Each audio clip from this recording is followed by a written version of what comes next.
Finding those levels, too. Look at that four-punch combination. It's a masterclass right now from Shakur Stevenson. That's what you're seeing. A masterclass. And Shakur meeting them with straight left hand. Oh, and there's a knockdown scored with the left hand.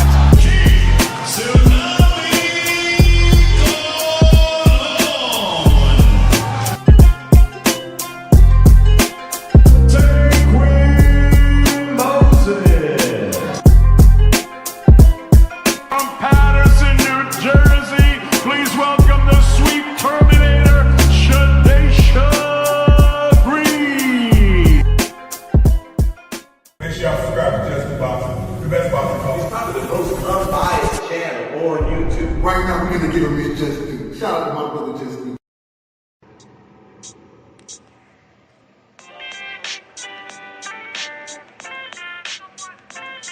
Yo, you know the deal. We back again.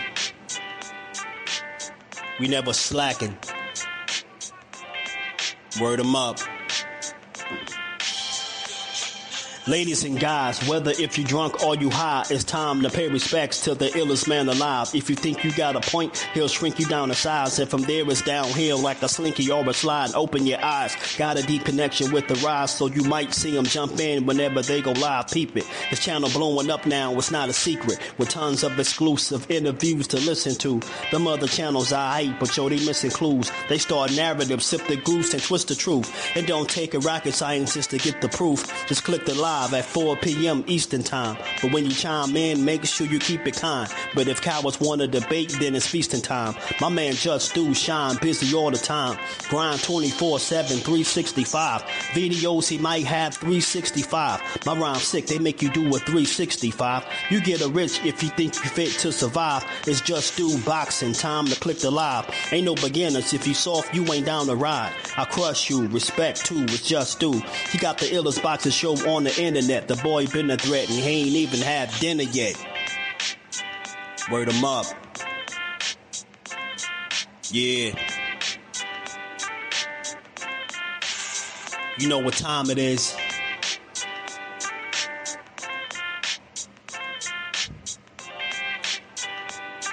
"4 p.m. Eastern. Click the link.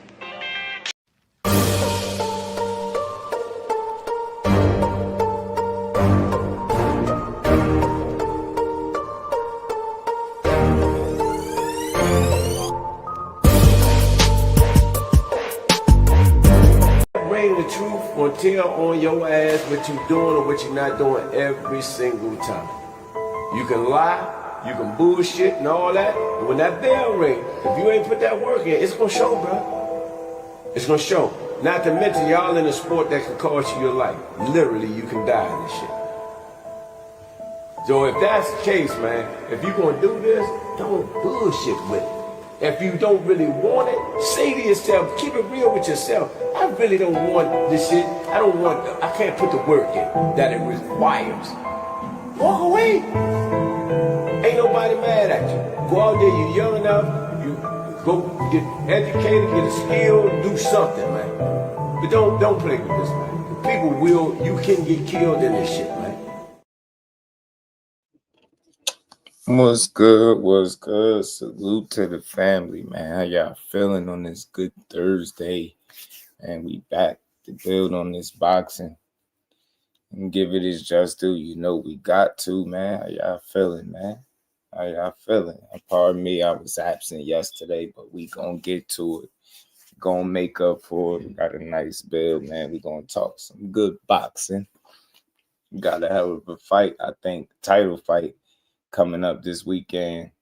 I don't know. I ain't gonna say nobody's talking about it, but I haven't seen it being talked about nearly as much as I thought it would, and myself included. So I figure I'll change that now and, get this, this upcoming fight right here between Raymond Muratalla and Andy Cruz, man. Muratalla, 23-0. He's defending his title, IBF strap, against Andy Cruz, man. Andy Cruz only got 6 fights, y'all. 6 fights, bro. He going into this title fight with 6 fights is definitely impressive, man. Like I said, I'm surprised more people ain't talking about it. And like I said, man, they talk more about Andy Cruz and Keyshawn Davis than Andy Cruz with this big opportunity he got, man. He could poke his chest out a little bit different. You know what I mean? He win this title. His strut could be a little bit different. You get me? He win this title off Raymond Muratalla. You get me? He you know, them barks in the background might get a little bit louder if he win this title, right? So I think people just need to focus on that more than anything, man, and him too. And I get it. You know, he playing into the narrative, the whole, you know, Keyshawn is my son, you know, he's my son, but nah, you better focus up, because look, I know people are picking him to just go out there and beat Andy Cruz like it's gonna be simple, but I think he's gonna have to work, bro. Raymond, I mean, you know, people making it seem like Andy Cruz just gonna watch Raymond Muratalla. Raymond Muratalla is a pretty damn good fighter, man. Pretty damn good fighter, man. He's well coached by Robert Garcia. He can box. He got some good power. Got experience. You know, definitely in the pros, man. He got damn near 3 times as much pro fights as Andy Cruz. But we know Andy Cruz got a ton of experience in the amateur game that you can't ignore either, right? With the 2 gold medals. So that's the reason why he could be on what you would look at as a fast track, right? This dude's 6 fights in, getting a title fight in his 7th pro fight. You know what I'm saying? And he got an opportunity to really win against a legit guy in Raymond Muratalla. You know, Muratalla's been on the scene for a while. Like I said, being coached by Robert Garcia, he got the wins. He got some talent, man. He got some good punching power, man. He's disciplined in there. You know what I mean? He's not the smallest guy, so it's going to be interesting to see how Andy Cruz approached this fight. You know what I'm saying? With Raymond Muratalla, man. I want to see if he's going to be that more offensive guy, right? Because the more offensive he is, the more opportunities he's going to leave for Muratalla, man. And I'm telling you, I think him and Robert Garcia will put together a good game plan. I don't think it's going to be easy, man. Even if he win, I don't think he's going out like Willie Lump. You know what I'm saying? Let me say what's up to the fan, man. CJ, what it do, homie? L. Will in the building. Andy Cruz by a complete ass whooping. I feel you, man. I feel you. I ain't mad at you. Shout out to L. Will. CJ, my dog. Jordan, what's good, homie? How you feeling, bro? Footwork about to get Raymond trouble. Feel you, Dante's boxing talk away. You love Andy. Thought they would be talking about this one. Yeah, GQ, what it do? My son. You know what I mean? Jose, what's good, homie? How you feeling? Joe, what's good, my guy? My son. My son. Shout out to my dog Jordan, man. Appreciate you. Boxing Dad, what it do, homie? My son. My son. Yeah, I'm telling you, man. Keep playing with Key. You know what I mean? Keep playing with Key, man. The businessman, the amazing. He up in the following weekend. Not this one. Y'all just sit tight. But right now, you got an opportunity. Look, all this Keyshawn trolling and stuff, it becomes more of the fight itself becomes more of a conversation. Andy Cruz, are you gonna handle business, man? You get me? Because look, Danger say he ain't going easy. Muratalla said, man, y'all got him effed up. He ain't going like that. He said he ain't going out like that, bro. You know what I'm saying? He defending his title. You hear me? You hear me? He said he defending that title, bro. He ain't about to come out here. I mean, he get it. You know, you got the gold medals and the amateurs, man. But he said this the pro ranks, man. Huh? Ray said this the pro ranks, man. Is you ready, Andy? Huh? Is you ready for that? Huh? You ready for that thing? That Dominican flavor? Huh? Andy from my country, I got him in the winning, but it's not gonna be easy. Yeah, be that easy. Yeah, shout out to Jose, man. Raymond the favorite. I wonder why. That's interesting too. Shout out to Blaze, my dog. That's why I say, man, can Andy pull off the upset? It's a legit, you could literally legit label it that, right? Is he going to upset this dude? You know what I'm saying? Is he going, because they got Ray the favorite. You know what I'm saying? Is Andy come? Joe said he got Raymond. He got Wayman. Joe got Wayman, man. I think Wayman going to fight, y'all. Think he is, though. I ain't even playing with you. I think he going to make it a scrap. I don't think he going easy, man. I don't think he trying to go out like Willie Lump, yeah. I think Wayman want to win, bro. You know what I'm saying? You know what I'm saying? He want to win, but Andy, man, Andy a smooth operator in there. I can't lie. And lie, Andy being there dancing, bro. I ain't gonna lie to you.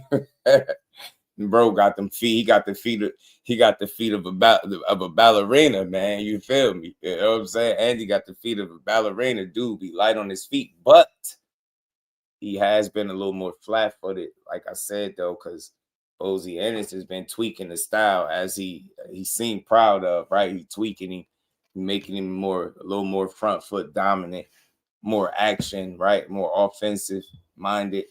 And I think that's where the opportunities, I've always said this, that's where the opportunities will be for Raymond Muratalla. The question is, can he capitalize and can he do it consistently enough to really trouble Andy Cruz, or is Andy going to box his way to a victory? Is this just going to be another smooth victory, right?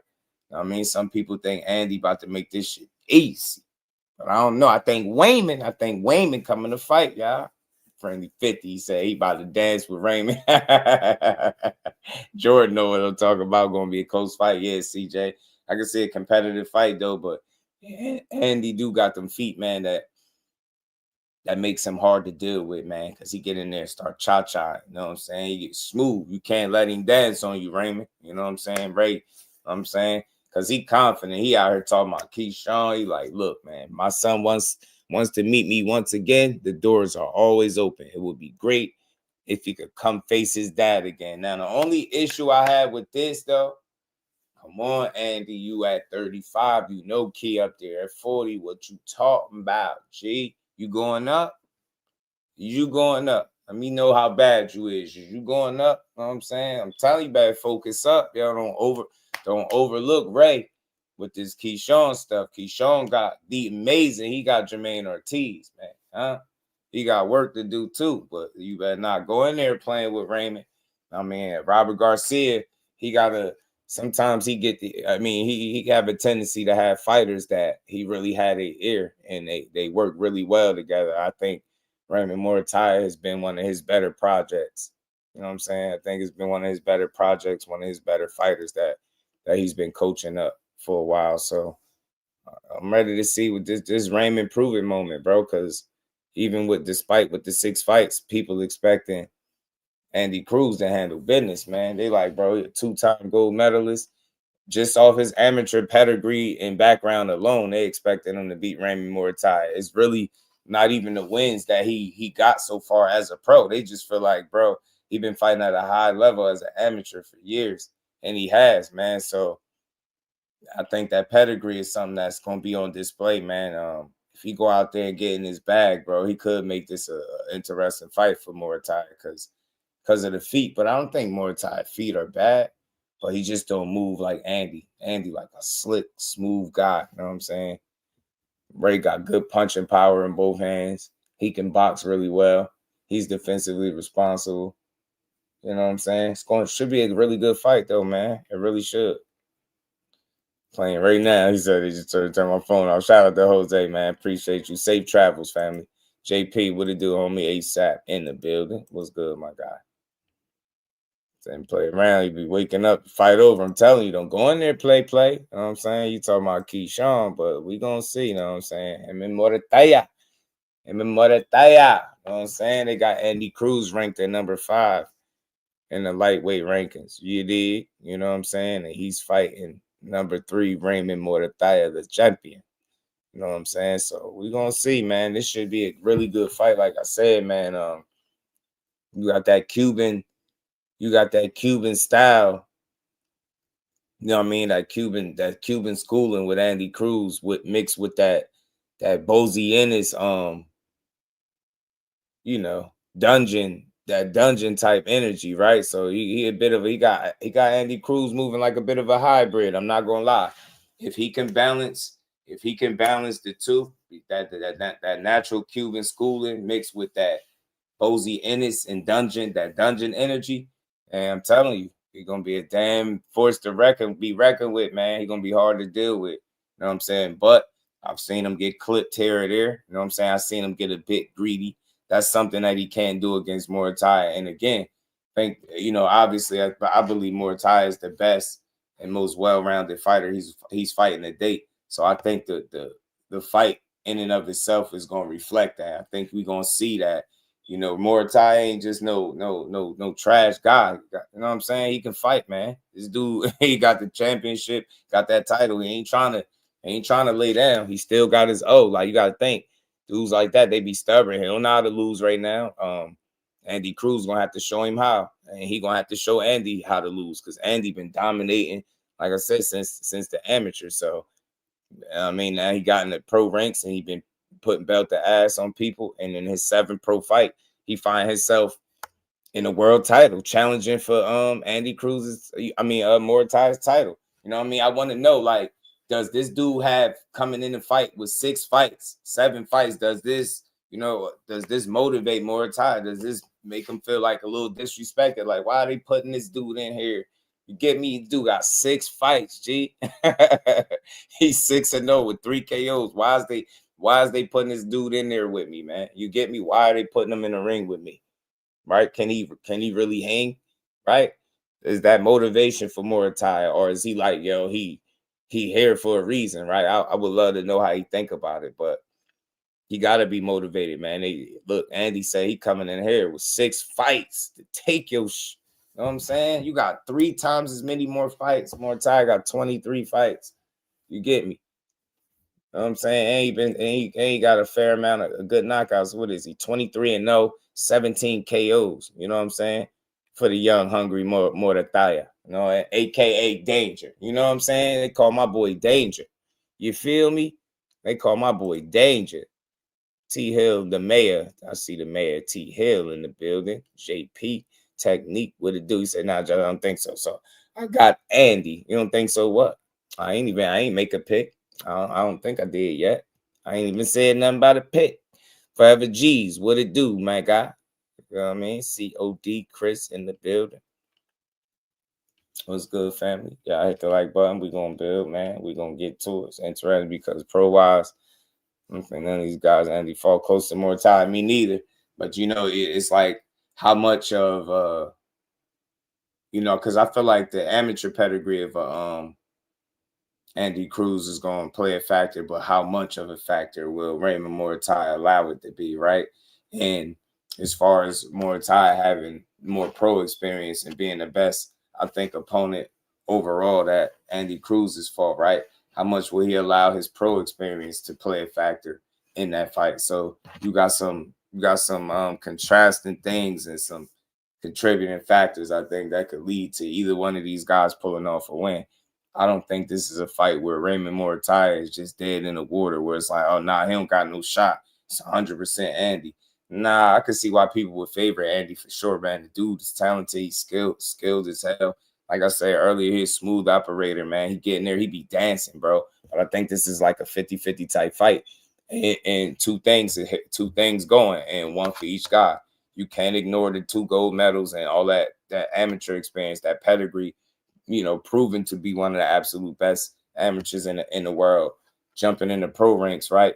You know what I'm saying? You can't ignore that pedigree, man. That shit help these dudes in a lot of fights, as well as Andy Cruz not being able to ignore the fact that Raymond Muratalla is going to be your best opponent to date and has 3 times as many more pro fights as you. So that's not to be ignored. His pro experience as well as your amateur experience, can't disregard either of those playing a factor in the fight. You know what I'm saying?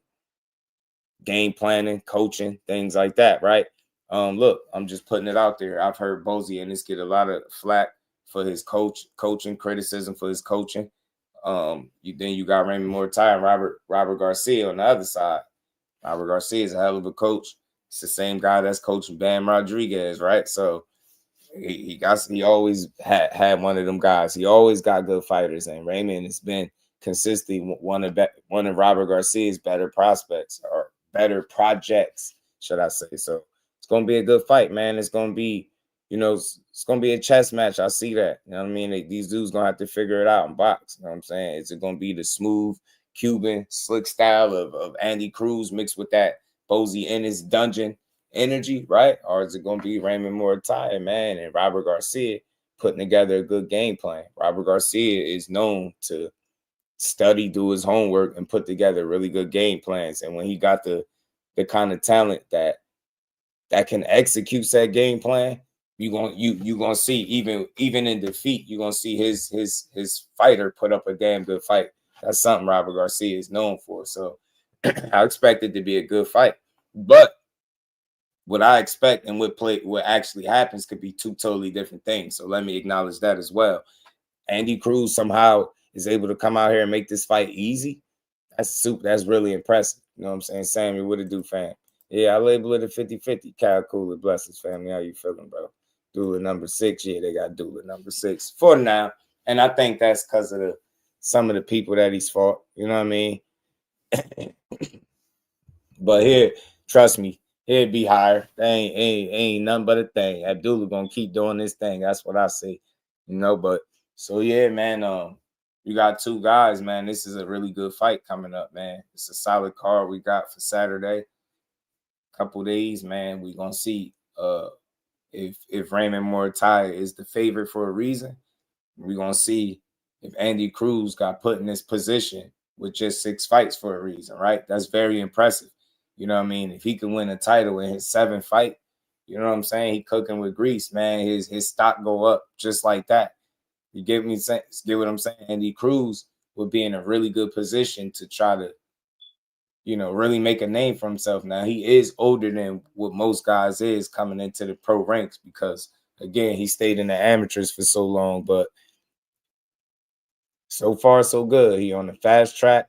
Let's see if this was a little too much for Andy, too fast, too much too soon, right? It's a little too early, or is it right on time? That's what we about to find out. It's a lot of intrigue in this fight.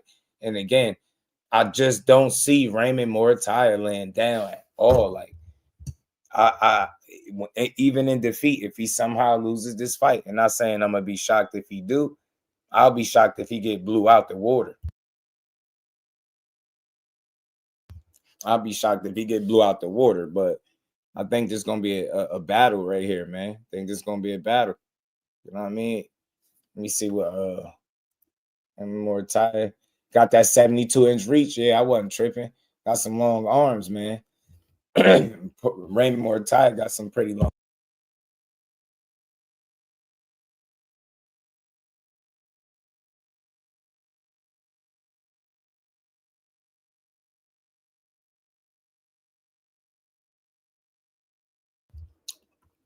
My bad, y'all.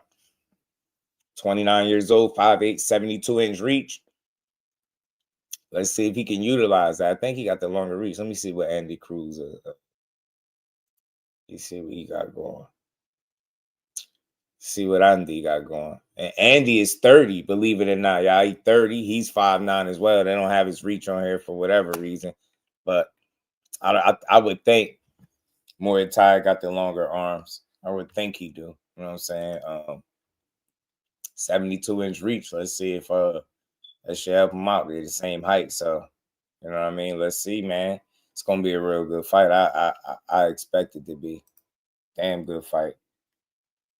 Muratalla got some, you know, solid competition. You know what I mean? I wouldn't say bad at all, you know, not bad. So it's one of them things where he could be fighting arguably the best guy he's been in the ring with. So again, not often do you get that in boxing, right? Where two guys get in the ring, both undefeated, and both of them being, you know, the best guy that each other has fought, despite being undefeated, right? You know what I mean? Just because you're undefeated don't mean you'll be the best guy somebody's fought to date. So in this case, I think what you get with both Raymond Muratalla and Andy Cruz is, you know, both guys being quality.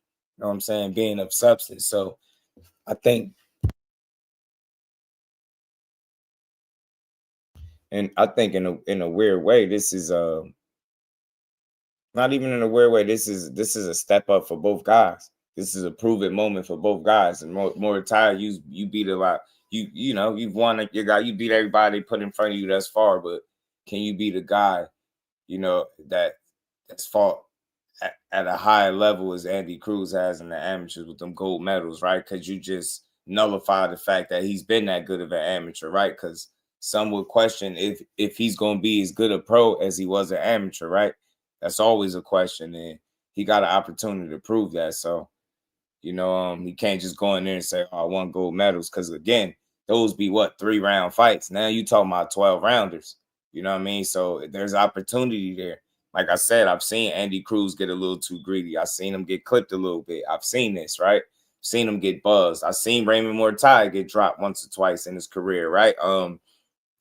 You've seen these things. Andy's not the biggest puncher, but I think he's accurate and got really good punch placement and timing. So it's a lot of things working there, man. It's going to be an interesting fight. I'm willing to bet you, man. I know some people ain't high on Raymond Muratalla, and I get it. You know what I mean? But I think he can make this a really interesting fight. And again, one element that I think is going to be at play is getting that balance that I speak of, that, you know, can Andy Cruz find that balance in between being offensive and utilizing that natural Cuban style that he's been taught since a baby, right? I think that gives him the best shot at beating a guy like Muratalla. Like, you know, shout out to my guy Jordan. I seen him mention something about the footwork for Andy Cruz, and I agree. He got really smooth feet in there. He operates very smooth and at a high level, and it's consistent, right? He be flowing in there, right? He really got some good feet, and if he's mixing that up with the offense that Bozy has been implementing, right, since he joined over there, turned pro, you talking about a really dangerous guy that you dealing with, right? Because Bozy, you know, Bozy wants you to put hands on your guy, but like I said, you find that balance between putting hands on your guy and making sure your guy can't put a hand on you.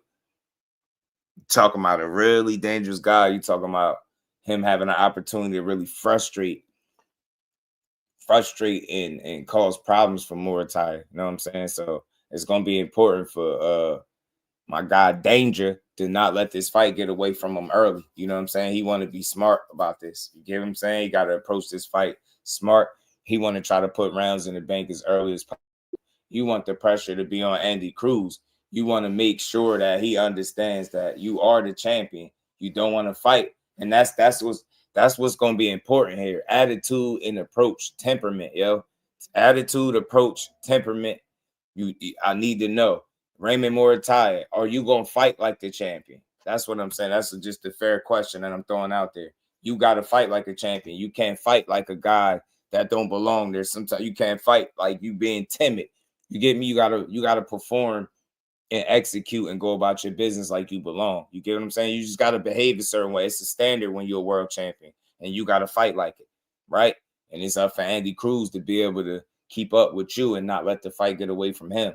You get me? But at any point, man, if you know them first 4 rounds is going to set the tone. As I always say in many fights, man, we gonna be able to tell what kind of fight we really in for. You get me? And it's going to be important for both guys to make sure they keep this fight within arm's reach. You do not want to allow neither guy to pile up points in any way, shape, or form. Because if you more tired, I mean, if you Andy Cruz, you obviously being a challenger with less fights, and this is your first title fight opportunity.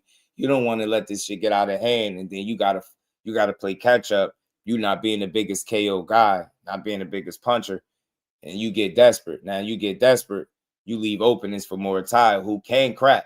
He's a solid puncher. I ain't gonna say he's some KO guy, but he out of 23 fights, he got about 17 knockouts. So he can crack with both hands. So he's a two-handed fighter at that. So that's what I want to see early, man. How these guys, what they approach, their demeanor and temperament is gonna be like. Is Raymond, are you coming to make a statement, right? Is that in your mind?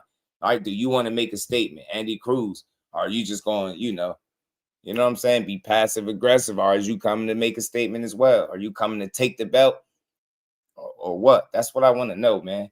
That's what I want to know. That type of shit is important, man. You know what I mean? For statements, who gonna set the tone in this fight? Who gonna be the one to set the tone? Who gonna force the other guy to have to make that first adjustment, man? Shit could get interesting, or it could be one-sided. It's up to these dudes. It's really one of them fights. You know what I'm saying? It's really one of them fights, but for no reason, not for any reason am I giving any guy just to win, right? I get why both guys could win. It's one of them 50-50s, man. One of them 50-50s, 12 round, man. It's going to be a good scrap, a damn good scrap. Shout out to Hen Dog. Fate was good with it, homie. Jay Cruz's boxes ears off. I ain't mad at that technique. It's very well possible. You know what I mean? he can't be timid and half-ass about it for sure. You know what I'm saying? He definitely can't. He got to go in there and show that he belong on this stage. He belong fighting for a title. Because some will say, man, how he got a title shot in 6? He only got 6 fights. That dude is 6-0 with a title shot against a 23-0 opponent that is legit. Muratalla is legit. Don't try to paint him out to be no world beater, but he's beat everybody put in front of him. He's battled back from adversity. He's battle tested to a degree, right? Right? I ain't gonna say he has the stiffest resume or nothing like that, but I think he's had solid competition, right? You know what I'm saying? Solid competition where you can see what he is as a fighter. He got some talent. Robert Garcia got something there in Raymond. You know what I'm saying? It's just about when you see him fight, it's all about putting it together on the night because he do got a nice set of tools. You know what I'm saying? He got solid footwork, right? He's responsible defensively for the most part. I have seen him get caught. You know what I'm saying? But it is boxing, right? But for the most part, he's pretty consistent out there. You know what I'm saying? Comes out there, he stays behind the jab with discipline. He's smart. I mean, this should be a really good test for both of these dudes, man. Both guys. Tenars, what's good? This Saturday. Blunt, my dog, Blunt Sports. What's good, homie? How you feeling, bro? Shout out to him, dog. Is he another David Morrell? Right. Is he a flash in the pan? Is Andy Cruz really all that meets the eye, or is he even more than what meets the eye, right? He gets to prove it against a guy like this, right? Legit opponent, real title fight. Eyes gonna be on you, bro. The eyes is gonna be on you. They got you ranked number 5 in the lightweight rankings. Does this move you up in the rankings if you secure a title Saturday night? You get me? So I see it, man. Because right, they don't call him danger for no reason, man. Yeah. They don't call him danger for no reason. Muratalla could fight now. He could box. Kid can box. And he just smooth, man. And that's where I see the clearest edge just looking at both guys. Maybe, right, is how Andy utilizes those feet to not only create offense, but defense as well. Get out of trouble, possibly put you in trouble. Make it hard for you to hit him, be able to hit you, right? And Andy has that ability when he uses his feet, right, to make it tricky in there. You know what I mean? With Muratalla, again, uses feet a bit differently, right? It's not no fleet-footed guy, but knows how to cut the ring, right? He knows how to utilize the ring as well, right? Has a tendency to fight behind that high guard at times too. Let's see, man. Let's see who's able to mix it up better on the night, man. Who got the better corner? Like I said, Robert Garcia got a lot of skin in the game. And then Bozy up against each other, this could get interesting, right? Because you could say that Andy Cruz is pretty much a product of Bozy, right? That's Bozy's project, right? You know what I mean? That's his fighter. He's been molding him and grooming him since he turned professional. And then you got the same element going on over there with Raymond Muratalla and Robert Garcia. So they building, they got chemistry. So you got 2 solid corners, man. Let's see who's able to coach their guy better, man. Coach their guy up if it get thick in there, you know. And he got clipped by Moran. Absolutely, he did. So I remember he was sleeping shit. Muratalla got you get fake. You get me. You know what I mean? He could punch. Raymond got the edge in the corner. Might do, man. I because I hear Bozy get a lot of flack sometimes for his coaching. You know what I mean? So not so much with Robert Garcia. And Robert Garcia had been around for a while. He was a damn good fighter in his own right. And he know talent. And he got some talent. And Bam and guys like Muratalla. So let's see. You know what I mean? I know it was some talk about Muratalla possibly moving up. You know what I mean? To 140. But first things first, you got this fight right here with this slick Cuban, / hybrid turn offensive, you know what I mean? Minded, you know what I mean? Assassin, you get me? Because Andy Cruz, I ain't gonna lie, man. I see what Bozy doing. He tweaked him, man. He got Andy be trying to go out there and put hands on you, man. That's how I got clipped by Moran for just being greedy, I think, if I'm not mistaken. Shout out to the Professor Ant McQueen. My dog was good with it, man. That Bozy low-key need to work on his corner work. Not everyone Boots who trained all his life with him. I think that B Hayes was good with it. I think that'd be the challenge for Bozy, if I could be honest, right? From the outside looking in. You train that damn, I don't know, that Ferrari engine in Boots, right? And not everybody is that. Not everybody has the same, tools in that shed that Boots got, right? Just a different guy. But I think Bozy is doing a solid job, man. I do. You know what I mean? I think just like with anything else, right? It takes time, right? And you need to be very specific and intentional with the way that you teach the guy, where he don't look like he's trying to emulate what Boots do, because they're not the same. They're not the same type of fighter from an athletic standpoint, right? I just think Boots freakishly athletic, where you know what I mean. It's just different. Their approaches are different. You know what I mean? Their approaches are different.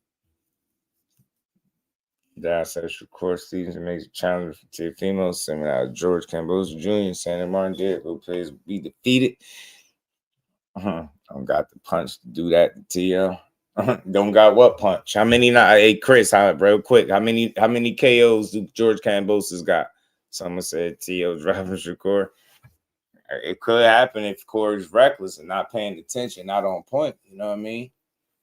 Anything can happen. But before, I ain't gonna get to that yet. We staying on point. We got to give Andy and them his just due. Matter of fact, I think I got a little clip to play from Robert Garcia. Robert Garcia was talking about this. We got 40 people in the building. Hit that like button, y'all. Sub to the channel. All that good stuff, man. Support the bill. We're gonna get to this. Robert Garcia had an interview with the YSM. Let me see. Bozy was telling Fulton the right stuff, but Fulton couldn't do it. Yeah, Fulton, man. Fulton, I just think he had a tough camp. I think outside the ring stuff, the postponements, me just guessing based on what I've seen, I think those are the things that may have caught up the cool boy. You know what I'm saying? Possibly. Now, my guy told me they got said they got Raymond Muratalla as the favorite. I don't know. I haven't looked. But and you have Raymond Muratalla versus Andy Cruz in Las Vegas at Fountain Blue. I've seen Raymond earlier when he started, I believe, camp in December and everything. He was doing pretty good. How's he looking now? How they're doing? He's ready to go, man. You know, it's going to be a great fight. We started the year with Khalil. Was my first fight of the year. He got a good win, very impressive, moving up 2 divisions.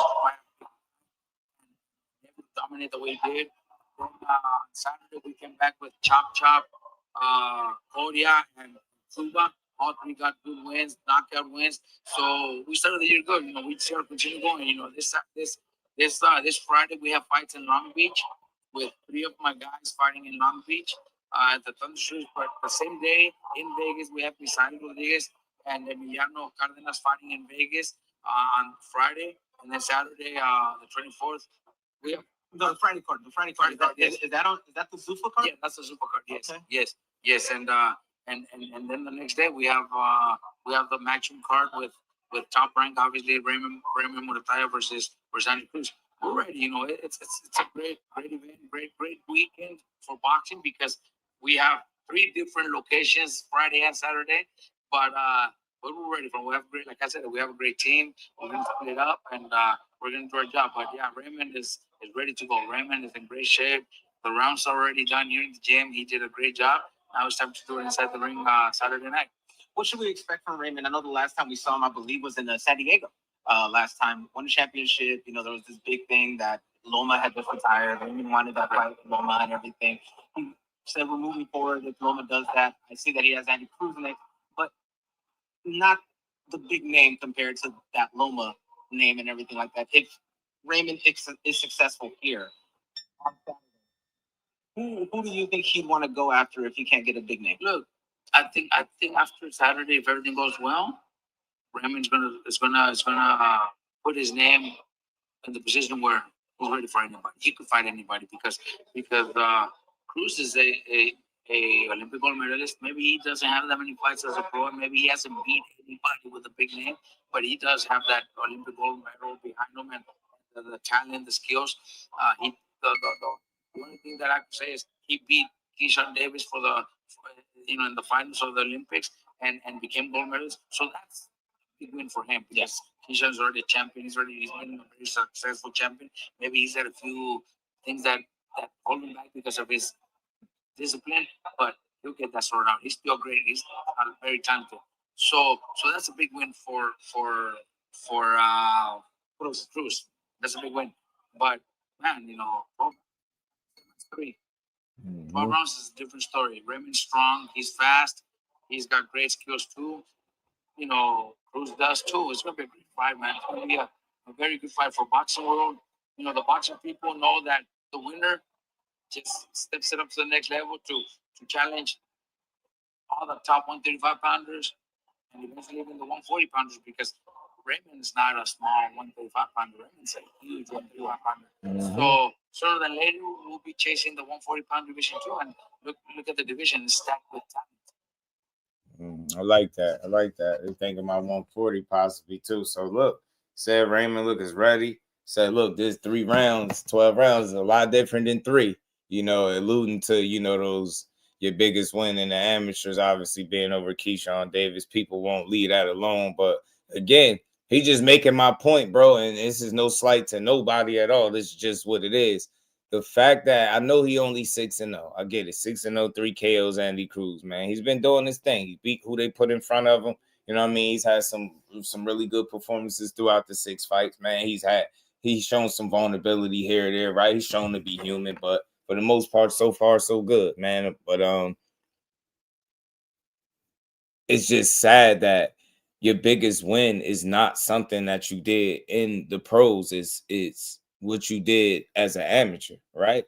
That's crazy to me. Like the fact that the biggest flex is an amateur wins over Keyshawn Davis, and you got 6 fights as a pro, and people don't mention none of them, right? So again, I think for him, it'll be good if he gets a win over Raymond Muratalla, because then I think we could start talking about what he did as a professional, as opposed to keep talking about some amateur wins. Like, and it's crazy because with certain fighters, when they bring up their amateur pedigree or background, it get discredited, and people like, well, this ain't the amateurs, it's the pros. But with Andy Cruz, it's like they're single-handedly trying to build his career off continuously mentioning Keyshawn Davis and the wins they have over him, and then the trolling, of Keyshawn. Like, it's cool. It's all boxing, but hopefully the narrative can shift to something he's actually done as a pro rather than the trolling with it. Because it's like, all right, we get it, but it's like, all right, now what he did as a pro, and we're gonna keep saying, and think about that. Like,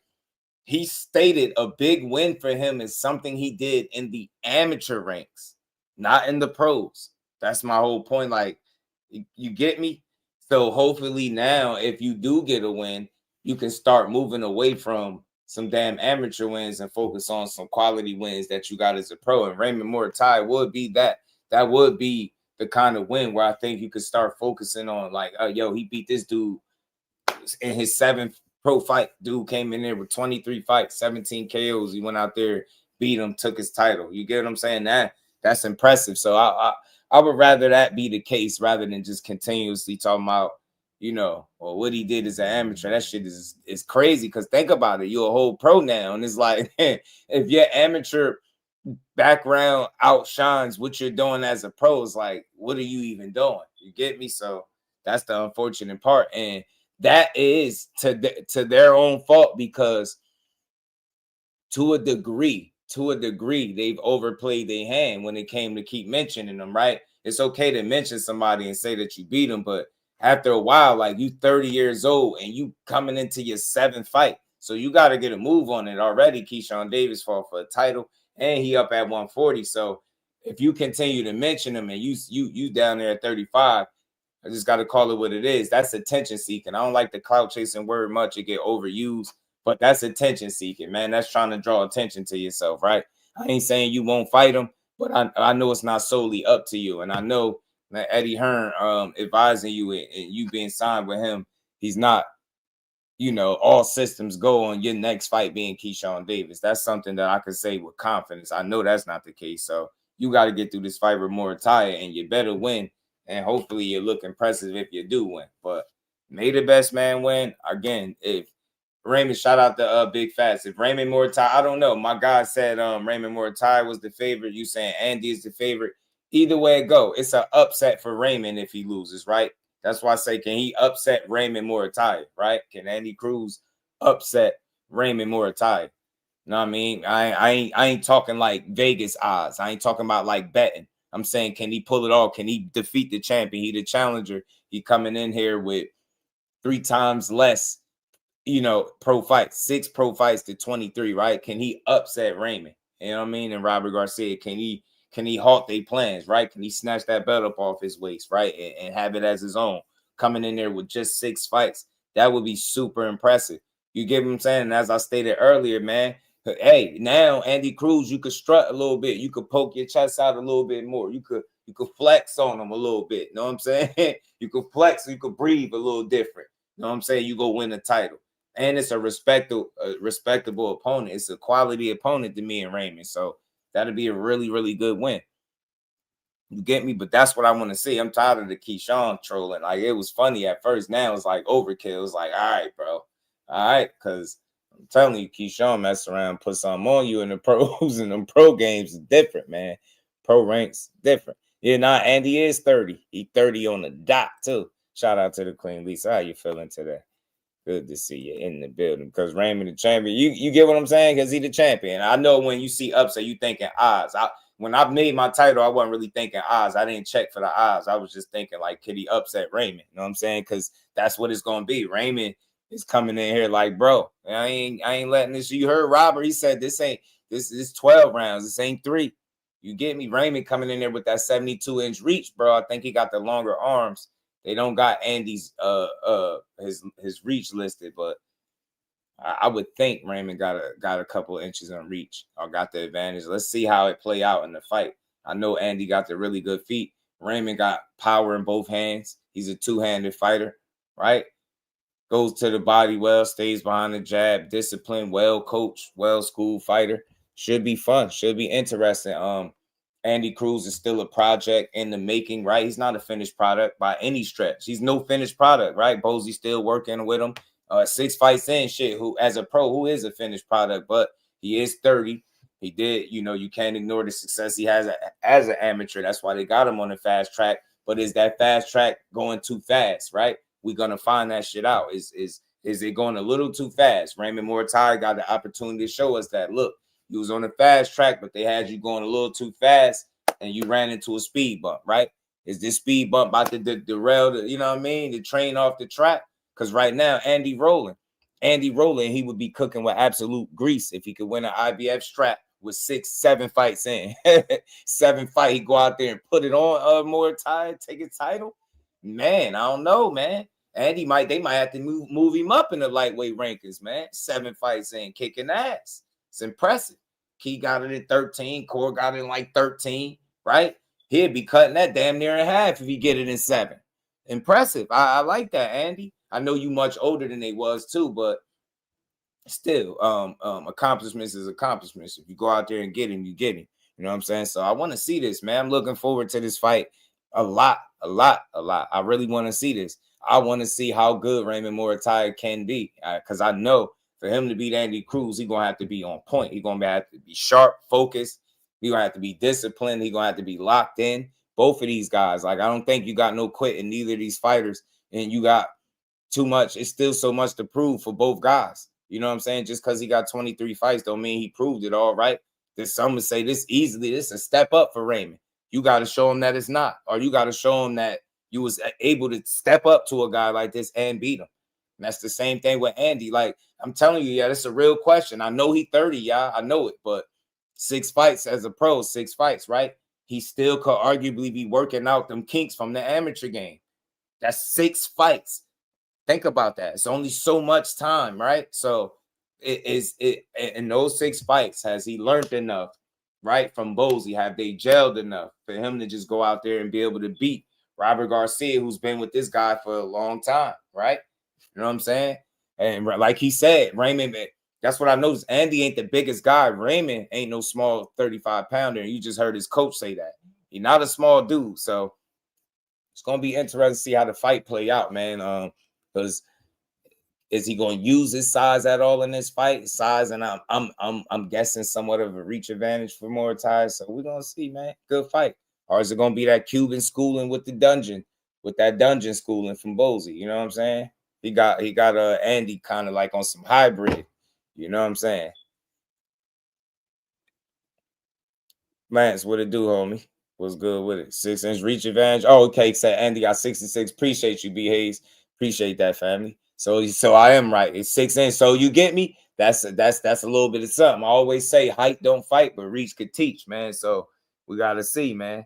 I always say Andy is the slight favorite. I appreciate you, Dante. All love. It's all good, but still, if he wins, it'll be an upset for Muratalla. And again, I wasn't thinking like Vegas odds when I was saying, you know, can he upset Raymond? Because look, I don't care what you say. Y'all know how I go. Yeah, look, I'm looking at it the same way I was looking at it when Gary fought Loma. You better not let him come in here with no 6 fights and beat you, Raymond. You know what I'm saying? He ain't even get his feet wet all the way yet, bro. Is this about to be lucky number 7 for Andy? Yo, you better not let him. You know what I'm saying? You better punch a braid out his head. You know what I'm saying? You better punch the braids out of Andy Cruz's head. I'm trying to tell you. Debo Dev. Debo. Debo, y'all hit that like button, man. We got 50 people in the building. Winner against Shakur for the 135 ring. Let's go. Andy turns 31 in June. That's his real age. Yeah, the butcher, what it do, homie? Or Ty should have been at 140 a long time ago. He better not come in drain. Yeah, he better not, or that could be his ass. That could be his ass. But I think he should be good. Maybe he go up after this. Maybe he goes up after this fight. So he'll be all right. He'll be all good, you know.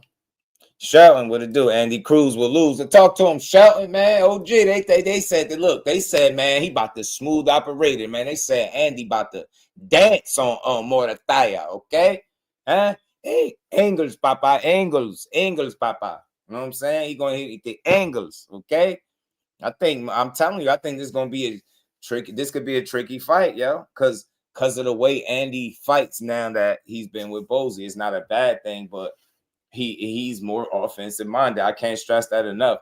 That's something that stands out to me with Andy Cruz, whereas as an amateur, obviously he danced and used those feet a lot, right? And that was like one of the staples of his fights. Like you've seen the footwork and the movement. Now he'll crack you now, don't get me wrong, but he's just not known, you know, this offensive guy, right? But he's being tweaked, and Bozy's been tweaking and working with him, and you see his willingness to want to be on that front foot, to be in the fire a little bit.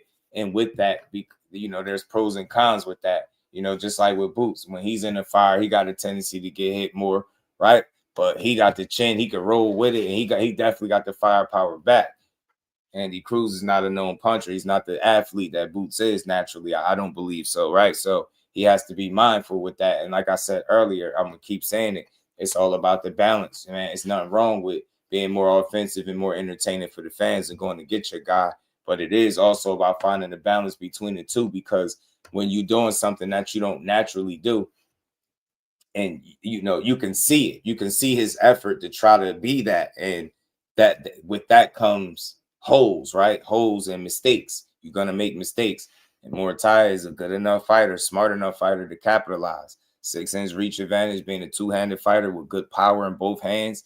You know what I'm saying? Most of his fights is by knockout. You get me? So 17 knockouts out of 23 wins, man. He'll get you. I think it's safe to say he can crack, right? A good bit. So, you know what I mean? He's just not no one-punch guy, you know, but Muratalla can hurt you. You know what I'm saying? So if Antonio Moran can hurt you, he's not as good as a Muratalla. So you got to be on point defensively. You know what I'm saying? As well as you being this offensive-minded, Cuban-style, Philly school fighter. Ain't that, like, think about that, yo. Cuban style Philly school fighter. Think about that. Is that regular? Somebody tell me, man, the history buffs out there, is that normal? A Cuban style Philly school fighter. That's what Andy is, man. That's interesting, bro. Shout out to Motown. What's good with it, bro? 50 people in the building. Hit that like button. Y'all sub to the channel. If you're on the vertical side, double tap the screen. Support the grind. And we gonna keep building, man. I like this fight, and I just felt like I ain't talked about it enough, so I wanted to make sure I did, man. Man. Hey, Shelton, that's what I was asking. Because look, with 6 fights in, he on the fast track. I know he 30, so he got to be on the move. You know what I mean? Them 2 gold medals cost him some valuable years that he could have spent being pro, but nonetheless, he here now. 6 fights in, 30 years old, going for his first world title against a 23-0 opponent with 17 knockouts. You know what I mean? Pretty got some good seasoning on Muratalla. You know, I believe Robert Garcia is going to try to make this a tough fight for Andy and Bose. You know, it's up to them. Let's see if they can do it, G. You know? Shout out to my dog, Irony Boxing. What's good? What he say? You see what happened to Miranda? The next round, yeah, nah. Hey, Tommy, yeah, nah. He put the boobop on him. You get me? He put the Andy Cruz put the hands on him. But I only highlight that not to slight him, but like just little moments like that is what will be available when you have a tendency to be more on that front foot, to be more offensive minded, right? Because you want to be entertaining, you want to go get your guy. Shout out to my dog Blunt Sports for sending them gifts, man. Y'all sending gifts, man. Maybe set a gift goal, man. We got to start setting goals again around here, man. You know, show some love. Yeah, appreciate you.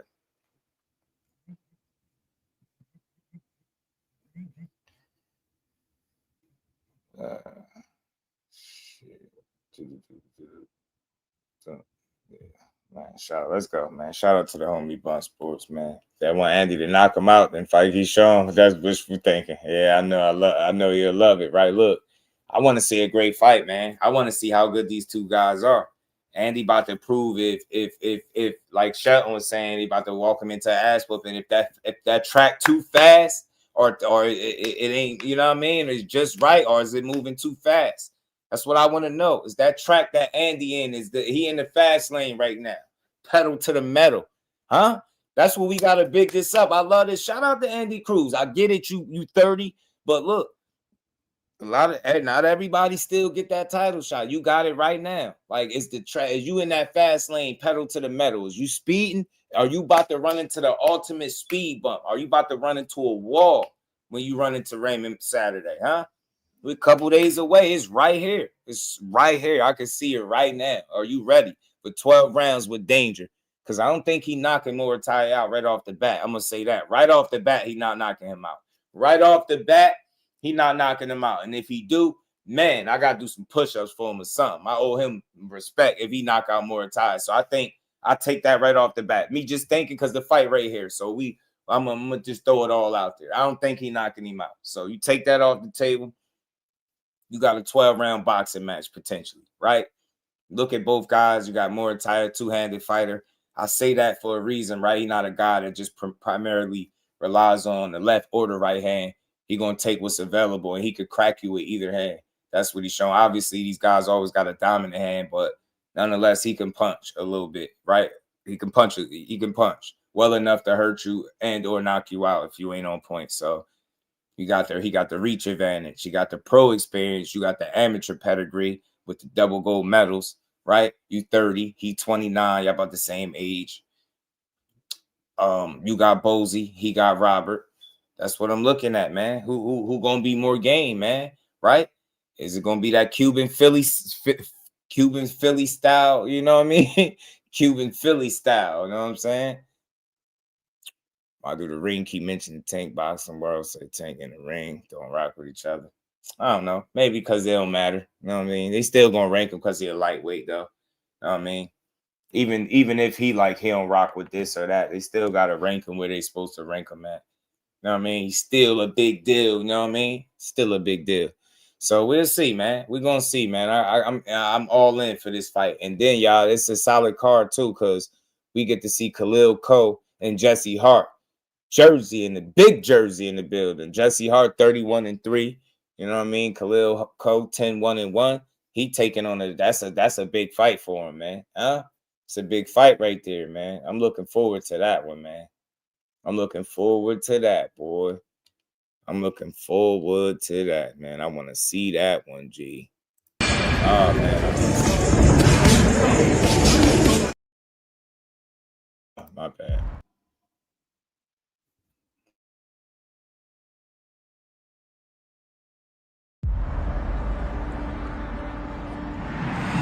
You know I'm fucking you up, right? Come on, man. Stop. Cut this shit. You're gonna get them what they want. Cut this shit. I'm gonna fuck you up. Cut this shit. You know it already. You know. We can get this shit on for real. Absolutely. 10 ounce gloves instead of 16s or 18s. Here for it. We can take the gloves off right now. Come on. Don't run from me. Man. Don't run from me. You're gonna get your ass. Don't run from me. Alright, don't run from me. I'm telling you. I'm one of them. I'm one of them though. I'm telling you. We done here. Yeah, Khalil, don't run. Yeah, I'm gonna fuck him up. You already know. He already know. Is there a Hart? Is there a Hart in the house tonight? Breaking that shit. I love boxing, bro. You gotta love this shit. My boy broke out a note at the end. I love this shit, man. I love it. Ain't no energy like this. I can't wait to see that. Huh? Because Jesse Hart gonna make you fight. He got that Philly pride about him, man. He ain't gonna lay down. You're gonna have to lay him down, huh? You want him to get down, you gonna have to lay him down. Let me see. Has he been stopped? Let me see. Hold on. 31-3. I mean, I watched his career, man. I watched his career build, man. Now I gotta play that again. My boy hit a note at the end, bro. You heard him? Bro hit a note. I'm with the Vandross in the shower. You know what I'm saying? He hit that note like that's what that made me think. That's what he think. He Vandross in the shower. Okay. Sunchild, what it do? He hit him with the 5 heartbeats, didn't he? What's on his mind, huh? What's on his mind? Bro hit a note, man. 5 heartbeats. Hold on, I gotta see if he been stopped before. Feel me? It's gonna be a good fight. Yeah, I think it's gonna be a good fight. I love their energy because they gonna fight. You know what I'm saying? At least hit that note on them. You know what I'm saying? Khalil, like, man, who they playing with, G? You know what I mean? I do this. Jesse Hart, I always like Jesse Hart. You know what I'm saying? He always been a scrappy, tough dude. And like I said, he's never been stopped. 31-3. 25 KOs, and he's only lost to, I think, top guy like Joe Smith. Joe Smith was bruising at that time. I think that was the time. Lost to Zordo twice and Joe Smith. Like, other than that, I mean, he's done his thing. Shout out to Jesse Hart. He's been around for a minute. 36, 6'3", 77.5-inch reach. Philly pride, Philly born. They call him hard work, Hart. You know what I'm saying? I always like Jesse Hart. Still do. I mean, but I like Khalil Cole, man. I think he's younger, fresher. He got something to prove, man. That's a step-up fight for him. Are you ready for it? Right? Jesse Hart said he going to press that button. Jesse said he going to make him quit. So he already seen it in the Gallegos fight. He said he going to press the button on my guy. Hold on one more time, y'all. You know I'm fucking you up, right? Come on, man. Yeah, right. Leave it out. Stop. Cut this shit. You're gonna get them what they want. Cut this shit. I'm gonna fuck you up. Cut this shit. You know it already. You know. We can get this shit on for real. Absolutely. 10 ounce gloves instead of 16s or 18s. Here for it. We can take the gloves off right now. Come on. Don't run from me. Man. Don't run from me. You're gonna get your ass. Don't run from me. Alright, don't run from me. I'm telling you. I'm one of them. I'm one of them though. I'm telling you. We done here. Hey yo. Yeah, I'm gonna fuck him up. You already know. He already know. Is there a Hart? Is there a Hart in the house tonight? Breaking that shit.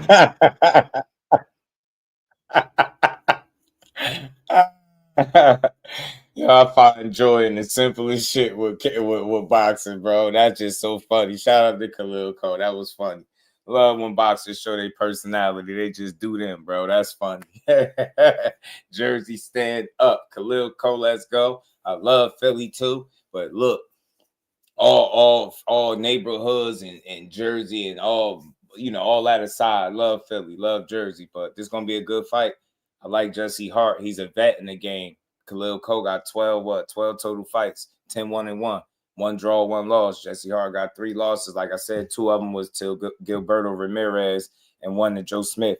He's never been stopped. He's never been stopped. So if you going to beat Jesse Hart, you got to beat him, right? That's been proven. You know what I mean? You got to box him. You got to beat him. He ain't laying down. So if Khalil Cole could somehow make a statement in a step-up fight over a guy like Jesse Hart, that's saying something. You know what I'm saying? But even for Jesse Hart, if he could stop Khalil Cole in his tracks, and as he letting you know, he on to the next thing. You get what I'm saying? But this is a fight that they think Khalil Cole was trying to get out of. They think he was making excuses. He didn't want to fight. I don't think none of that to be true.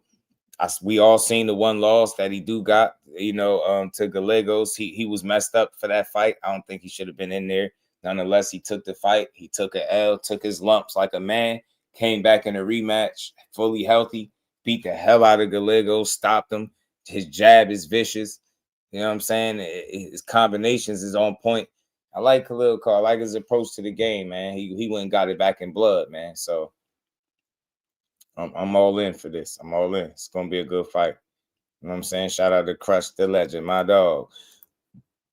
This had light heavyweight, Lisa 175, 175. Then the big boys, Lisa, you know what I'm saying? Then the bigger boys, light heavy, 175. They got some title or some version of a title.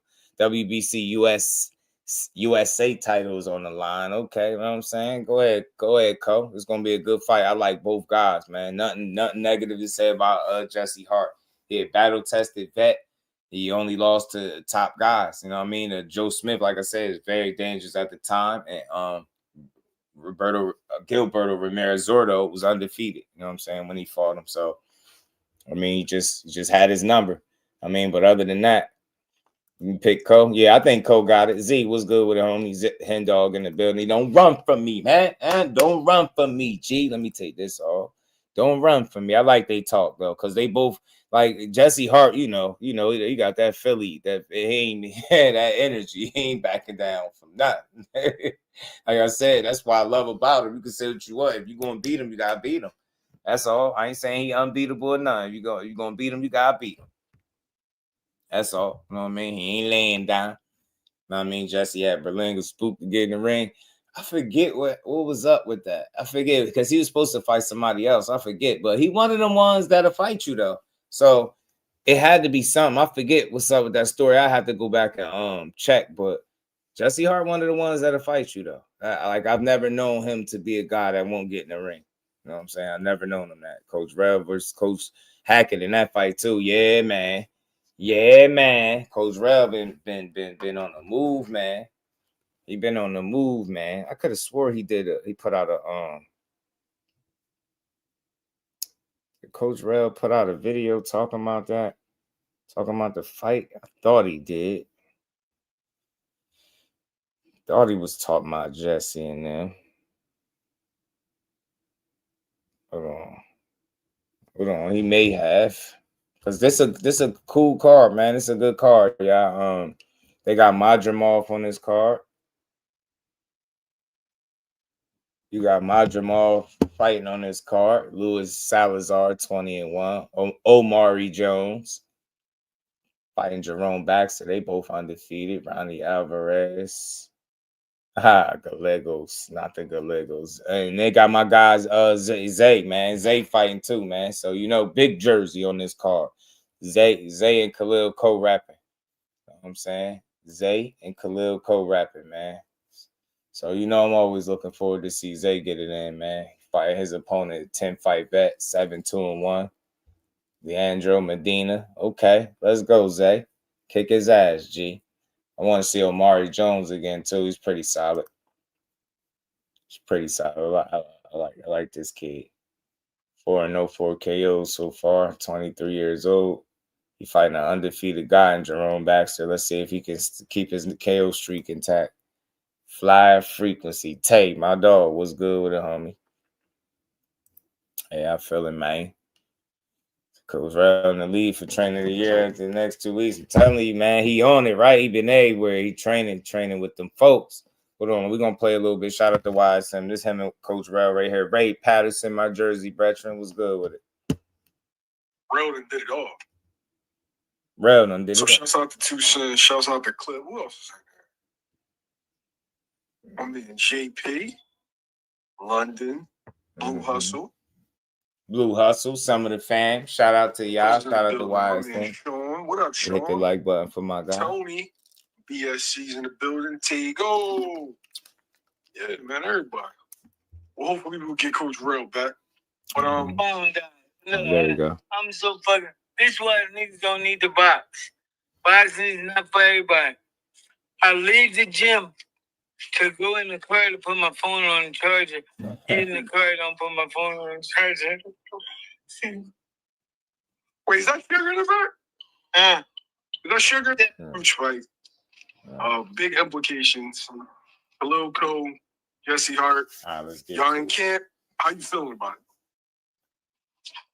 it? Man, today was the last sparring. Man, I thought Jesse might go to the decision, lose the decision, but from today, this last sparring, man, if we still on this route, man, Jesse ain't going past 5 or 6 rounds. So if they stay on it like this, Jesse ain't going past 5-6, dog. Don't get me wrong. Jesse's a great fighter. You know what I'm saying?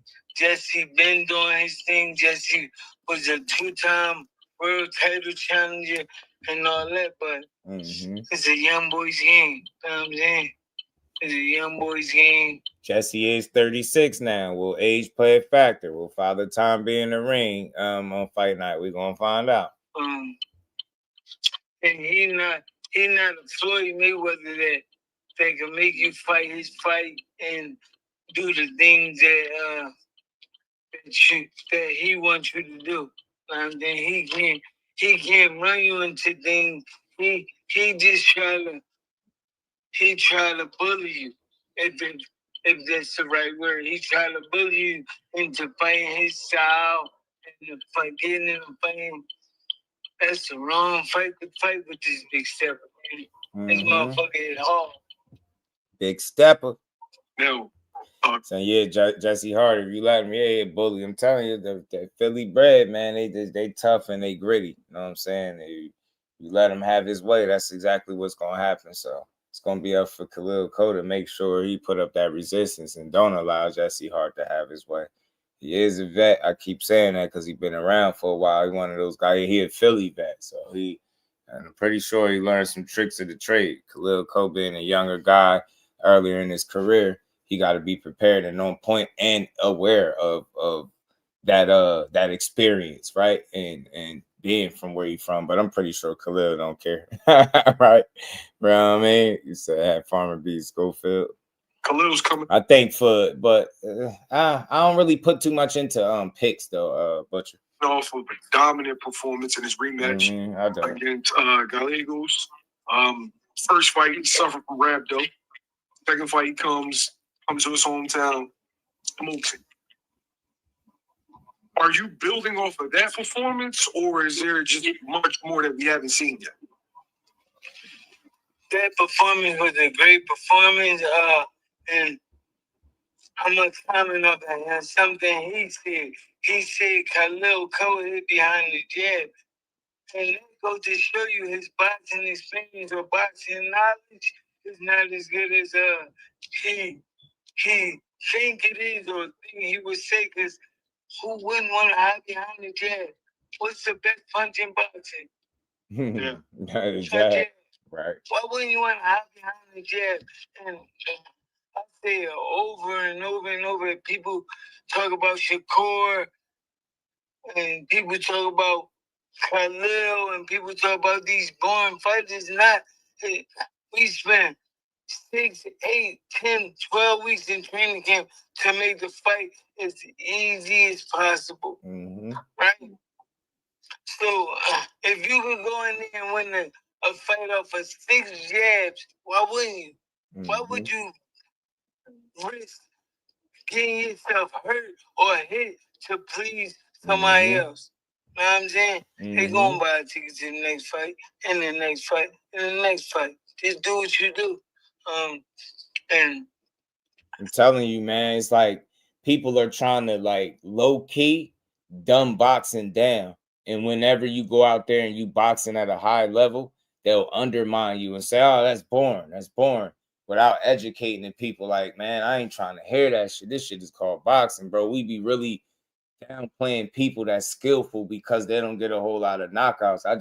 The level of boxing knowledge need to be upped. Like, we got to do a better job at really letting people know what be going on, man. Think about it. Hiding behind your jab, like, shit, you got a hell of a jab. You better use it. Because what's that saying? You heard what he just said. What's the best punch in boxing? They tell you the jab. And they say oftentimes, if you could land that jab, you could land everything else, right? Again, think about the fighters that really set up shit behind the jab and how successful they are after that, right? Like, I don't know. I don't just like, it's like in this era of boxing, like we're downplaying skills. We're dumbing it down. And then we're giving, you know what I mean? We're playing into like the casual mindset, almost the casual voice, and then calling yourself a diehard, but you approach fights and you look at fights from a casual point of view. Like, you almost got y'all got to clean y'all lenses off, bro. The hell we doing, man? Why are we complaining when guys are able to fight at a high level and do that shit for 12 rounds? You know how hard that is? The longer you fight, the more chances you got of making the mistakes. And the fact that you can fight and still dominate a guy in a 12-round fight, that shit is very impressive. It's hard to do. Just like knocking people out repeatedly, that shit is a skill. It's not easy, or everybody would do it. I appreciate both because I know it takes a certain amount of skill, concentration, focus, dedication to keep getting that desired result. You a KO guy, you a boxer, but why is this the death of the pure boxer? Why is it the death of people that can box at a high level? What are we doing? What we want? We want all rock'em sock'ems. What we want? All robots and zombies out there, bro? We want people to beat their brains in? Nah, I want to see some intelligence, bro. Hell yeah, if you can be clean, if you can swim without getting wet, show me that. Yes, because I know only a select few can do it. At a high level, dudes want longevity. They don't want short careers. Ain't shit. And you've heard it time and time again from the best fighters in the world. Ain't shit cool about taking punishment, man. I don't care how tough. Ain't shit cool about it. I don't care what. Just because you tough don't mean you supposed to have that shit on display round after round every single fight. That's supposed to be your calling card. You having a chin, being that, you know what I mean, being tough like that. This is a tough man sport as it is. But if you approach it from that standpoint, you're gonna have a short one, man. Shout out to PJs. Roland, what's good with it, bro? I think that was a crazy statement for that man to make. The thing is that he could have said is, bro, you got a good jab, but I got a good jab too. I'm gonna take that jab away, or I'm gonna make you pay every time you throw that jab. You know what I'm saying? They had Khalil kind of skeptical about throwing the jab, but you tell me I only got a good jab, and that's the punch you worried about. So now when his right hand unleashed and his left hook unleashed, and we picking your ass up, just remember that. Right. I get what Rail's saying, and I know. Look, Jesse are probably just talking his talk. Maybe he's just like, bro, that's all you doing. You hide behind the jab, meaning like that's all you got is a jab. You ain't got nothing else but that. You know what I mean? And I'm gonna press that button because that's what Jesse Hart was saying to Khalil. I'm gonna press the button. I seen it in the Gallegos fight, and Khalil was like, basically like, all right, that's what you think. So yeah, I think we got a really good fight, man. We got a really good fight coming up. Two real competitors, light heavyweight bout.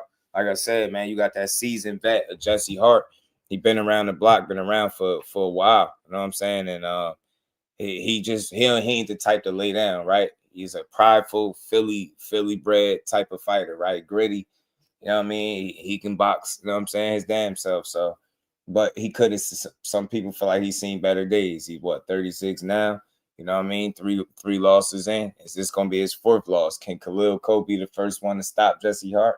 That'll be a real statement if he can. It ain't going to be easy, but it'll be a real statement if he can stop him.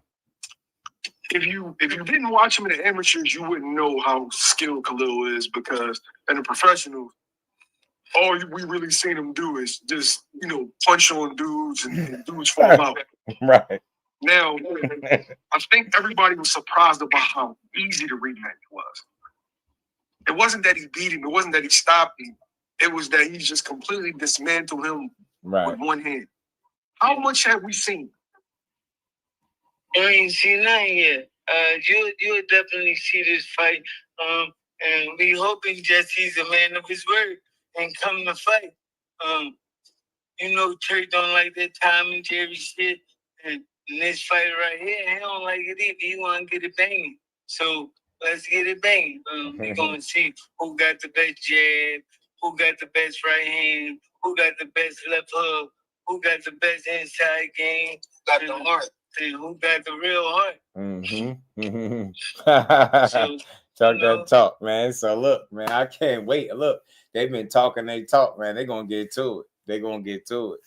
They gonna get to it. And listen, we always want blood, Mag 7, but I think I'm coming from a place of educating, right? I think it's foolish to demand the same result for every fight.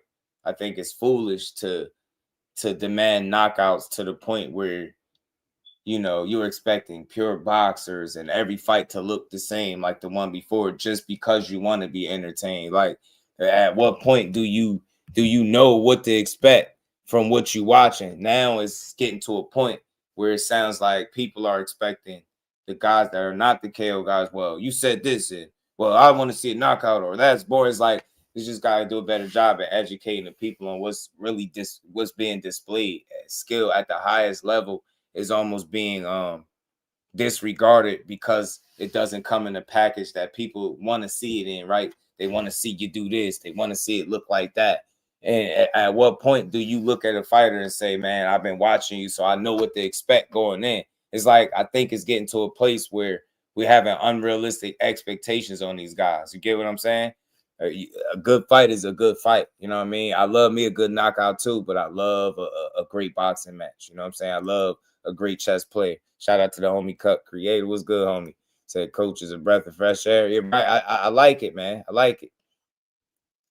I get all of that knockout sales stuff, but does that mean we should shit on the boxing matches, right? Like, the hell with it. A great fight sells. You know what I'm saying? A great fight sells. Every fight you watch, there's not going to be a drag 'em out brawl. Every fight you watch is not going to get you out of your seat. But, you know, if skill is being displayed at the highest level, I'm not getting on here, you know, and creating dialogue that tears down somebody being able to perform at the highest level. Everybody can't be a KO artist. Everybody ain't gonna be the blockbuster ticket seller, the pay-per-view star. But again, when you operating at the elite level consistently, time and time again, I think that needs to be highlighted just as well as you highlight somebody that can get a knockout, right? It's all about, again, educating the people and really highlighting what's actually going on in boxing rather than, you know, just having such a one-sided approach to this. I got to see knockouts, blood and guts, or that's not a good fight. Like, some of the best fights in the world are fights that went to decision. You get what I'm saying? And I stand on that still to this day. You know what I mean? Everybody loves a knockout, and I get it. It's sell, but we got to speak for the diehards. We talk this boxing every day. We know every fight is not going to be a knockout. But when you seeing skills displayed at a high level, elite level, I'm going to always have an appreciation for that. And I think people have gotten to a point where they've raised the bar so high and blurred the lines where people don't even know what a good or bad fight is nowadays, right? They don't even know what a good or bad fight is, you know? Shout out to OT. What's good with it, homie? Yeah, facts. Smart fighters, man. It's all about being smart. Yeah, that's all it is. Yeah, right. You're right, Mag 7. Microwave air for sure, bro. I promise you ain't lying. I promise you. And I'm just trying to breathe some life back into, like, the entirety of the sport. I appreciate me a good knockout. I understand how I capture the imagination, but, you know, I think the better we can detail and explain what's being shown when we call these fights sometimes, instead of like trashing fighters, I think people will give these boxing matches a second look and different things like that. I think when you hearing people constantly taking digs at it, like, it becomes like a snowball effect. And before you know it, now we looking like we in an era where it's like the death of the pure boxer. If you can box your ass off and not get knockouts, you're going to get overly criticized for it. And I think that's silly as hell because everybody just can't be a KO guy. You are who you are. And I feel like if you be who you are and you doing that shit on a consistent basis on an elite level while challenging yourself, I'm going to highlight that instead of saying, well, he ain't get a knockout or she ain't get a knockout or this wasn't a knockout or this was boring. It's like we got to the point where we just don't appreciate world-class high-level boxing. You get what I'm saying?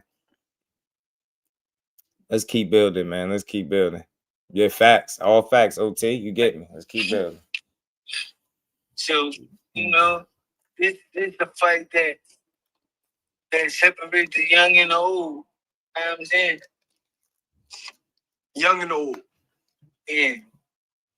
I feel like this is like that should be the headline, right? Mm-hmm.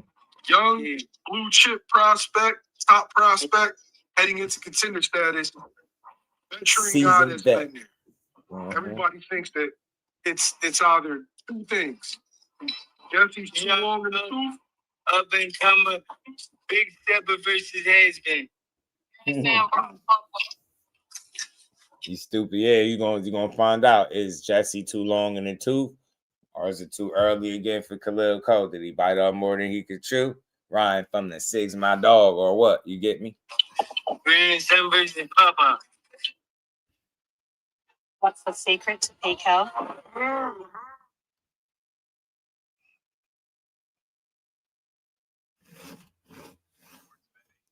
Give me a second, y'all. Then damn commercials. Let's go, y'all. Grandson versus Papa. Is that what's going to decide this fight? Too young, too strong?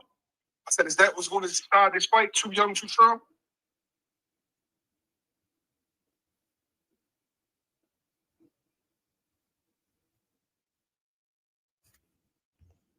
You got to call. Somebody called him. You know what I'm saying? Guys, his phone started tripping. Somebody called him. But anyway, shout out to Coach Rel and YSM, man. Always with the good work, the good interviews. Look, Coach Rel is on it, man. He on it. But I got to play the other side, too. I got to play the other side, you know what I'm saying? But they feel like they coming to win. They young, fresh, hungry. They feel like Jesse Hart has some better days. Some of his best days is probably behind him. So he has the great thing about boxing is opportunity, right? You know, speculation is one thing. All the questions is one thing. But then there's nothing like these guys having an opportunity to put all those questions, to answer all those questions, to put, you know, all that speculation to bed for once and for all when you go out there and put it all on the line. So that's what we get to see. You know what I mean? Puget said 50-50 fight. I like it. It's another like even matchup to me, and I like it. And it's gonna be whoever wins is gonna be the better man. I don't think it's an excuse that could be made for either, right? I think Khalil Cole is definitely gonna be ready for the moment, man. He just got the skill. He's talented, bro. Healthy. He showed you what he could do. You know what I'm saying? So I'm expecting a healthy, focused Khalil Cole, and I'm expecting a healthy, focused, and motivated Jesse Hart. That's going to be a vet and try to make this fight as difficult as possible. It's up for Khalil Cole not to fall for the trap and get to putting hands on that man. You get me? But let me play the short video from GHB, my guy Greg Hackett and Jesse Hart. They had a short, they had something to say too. You know, I got to be fair, play both sides. You know what I'm saying? Shout out to my guy. First, it's the showdown. So if you was able to stop him basically off your jab, how good really was he? You know what I'm saying? How good really was he? So I ain't really too impressed with all this crazy talk and all that. Them two facing off and on the conference and Cole saying I'm gonna hurt you. You know, that's some shit I gotta see. I don't really think he can do that to Hart. I don't really see it. I understand him bringing Rel to camp. Rel one of the up and coming guys like myself. You know what I mean, we carrying the next 30 years of Philadelphia shit. You know what I'm saying? But what's so interesting about it is you gotta call Philly.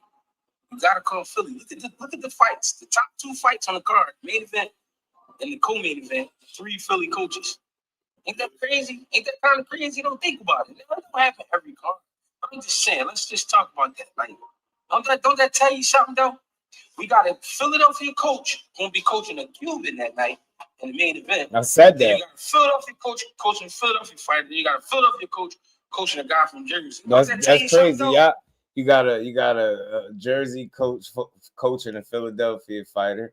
And then you got a Philly coach coaching a Cuban fighter with Andy Cruz. That's crazy. And then you got, obviously Coach Rel with Khalil Cole, the Jersey and the Philly connection. This is some interesting dynamics and to see how all of this is going to play out, man. Guys got good fighters. Dudes is confident that they could win. Look, GHB said he ain't impressed with none of the talk. He got to show him. He don't think he could do that to Hart. And I can understand why he'd say that because, look, you got to show. That's how that Philly is. You got to show them. They not about to just tell, you going, nah, you got to show me. Jesse Hart is gritty, tough, he battle tested, he's seasoned, right? He only lost to 2 people in his career, that Joe Smith, and then the other 2 losses was obviously the Zordo Ramirez, who was undefeated at the time of. So, and I believe those losses took place, I believe that was at 68 before he moved up to 75. I think Joe Smith was at the 75 where he lost. So Jesse Hart still battle tested, good fighter. Should be a good fight, man. Got the young lion and the old vet, the seasoned vet. It's gonna be the battle of the wits, coaches, right? The corners, all that stuff is at play. It's just another good fight for this card, man. Shout out to Andy Cruz and Muratalla because they got the main event with Khalil Cole and I think Jesse Hart could produce some fireworks. Okay, man. It's like when the times get tough, I go to Philly. Everybody knows what's going on. People try to act crazy when it comes to Philly. Y'all know what's going on, man. I know when it comes to this shit. What you're saying is it's like being an All-Star game and you got LeBron playing and then you got Shai Gilgeous-Alexander and then Jason Tatum. Yeah, like, you know what's going on. Like, you know what's going on. Y'all know what's going on when it comes to this boxing shit. We all just got to do our job. I mean, Cole, I feel like Cole is running off a pack right now. What I mean is, it's only lasts for so long. It's not pure. It's just something short. You know what I mean? My man got to do his job. I ain't mad at Rel. I love Rel. You know what I mean? But at the same time, bro, we know what this is. You got battery in your pack. That's the thing, bro. When it's not pure, when it's a toy, you can take the battery out. The toy won't work. When it's pure, that motherfucker won't work. Even if it's moving slow, it's going to go. You know what I'm saying? But when it's a toy, you take the battery out, ain't nothing there. Mm-hmm. You know what I'm saying? So I'm looking for experience this show.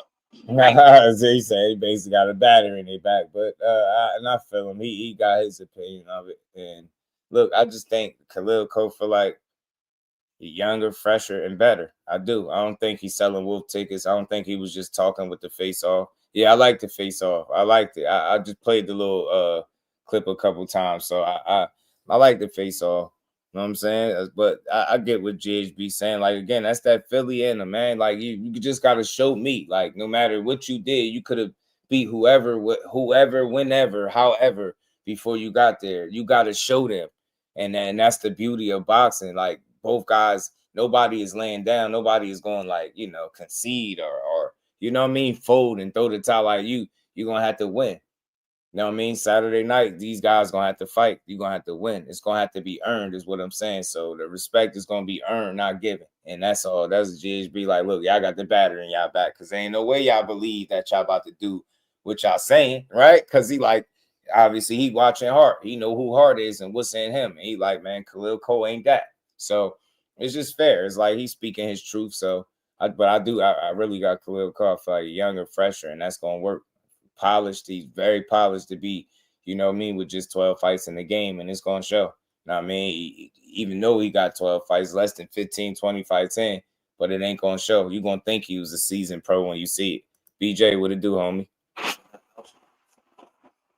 Yes. 2 things, right? First, what did you see in the face-off? And 2, final message to Khalil Cole. What did I see in the face of? I really couldn't see nothing. We was on the virtual thing. I just look at there was a lot of people putting stuff in his head that he's gonna be very, very. If he had the mentality, if he believed the stuff that people put in his head, he's gonna be in for a very bad, not alone. In for a good time, not alone. If he believe that stuff. If you buy into that, any of it, that's shame on him. That's shame on him. And the final message that I had for next attack, Khalil Cole, just be ready. I'm ready. All everything that I have is there. I'm very, very focused, and I'm mentally I'm in Vegas already. Mentally, I'm there. So just be ready. Shout out to Jesse Hart. So just be ready. You know what I'm saying? He said it's a lot of people putting stuff in his ear and his head. If he believe that stuff, he gonna be in for a bad night, not a long night, a bad night. He said he here for a good time, not a long time. Blue, what it do, my guy? So look, I mean, look, they saying they ain't said nothing wrong. They speaking with confidence as they supposed to, the same way Jesse Hart and his team, Khalil Cole and his team gonna speak.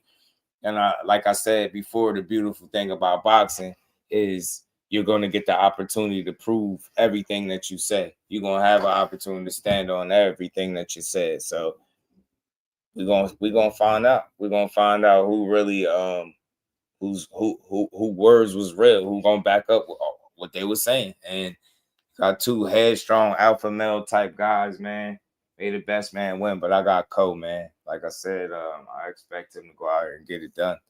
You know what I mean? I think he on his way. He had a little blip, little hiccup, you know what I mean, on the way up, but it happens, man. Better to lose early than late.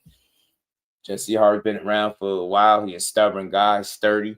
You know what I'm saying? He got a solid chin, could take a good punch. He can box. Like I say, he's been tested, but he can be beat, and you've seen it on more than one occasion. So, I'm looking forward to a good fight, scrappy fight, man. But look, that jab that they was mentioning, that it was talking about saying he hide behind it. That's probably going to be one of the things that catapult him to a win. I'm telling you, because that jab is serious. He got an active, dangerous jab, and he know how to line that joint up, man. And he'll break you down with it, just the same way he did with Gallegos. You know what I mean? Did Gallegos filthy in that rematch. So he going to come out here, utilize the jab. If he get his jab on track, the rest is going to come naturally, man. It's going to be tough to stop him, but we're going to see. But the thing I do question, right, if he get the stoppage, Rel was saying, you know, what he's seeing, man, shit, Jesse Hart might not make it 5-6 rounds. So let's see. That'll be impressive. Like I said, nobody has been able to stop Jesse Hart. You know what I'm saying? He's taking some shots. You know what I mean? He ain't been stopped. So he's fought some guys that can crack as well. So he's shown a pretty good beard, and you know, he know how to recover and shit like that. So, you know what I mean? Like I said, he a vet. You know what I mean? He's seasoned. So we're gonna see. We're gonna see what he's able to do out there, man. But I got Cole. handling motherfucking business. I got Cole handling business. Y'all hit that like button. Let's keep going, man. Let's get to it.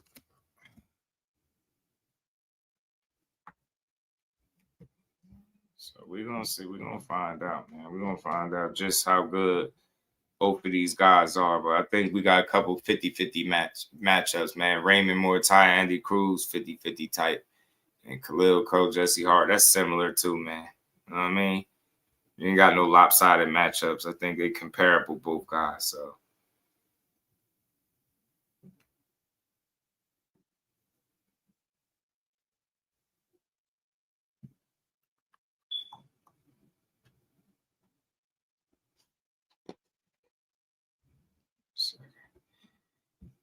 Boom, boom, boom, boom.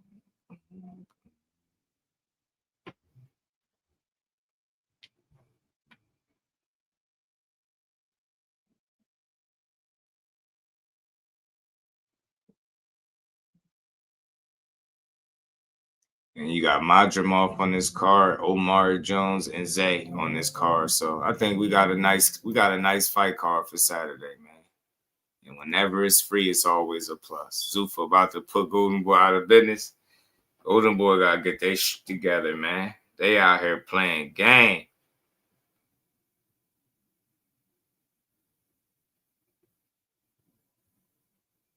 You know what I'm saying? They out here playing games. What's going on?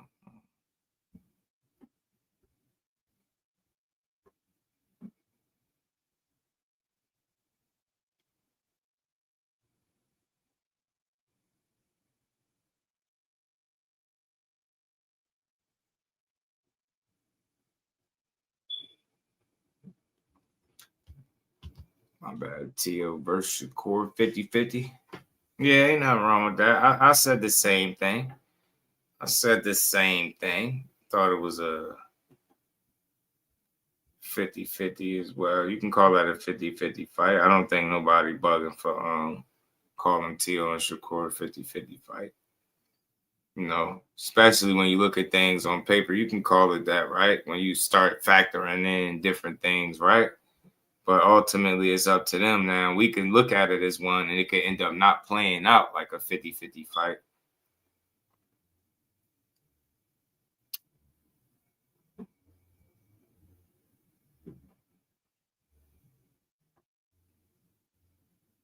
Now, give me a second. I'm looking for something. Looking for something really quick.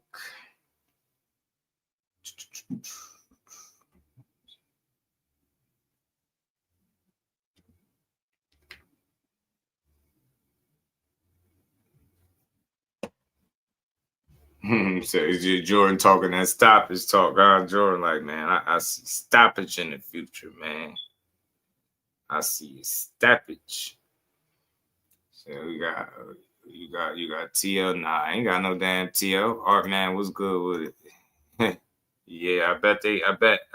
Yeah, TL might beat Core. I mean, I ain't surprised you'll say that.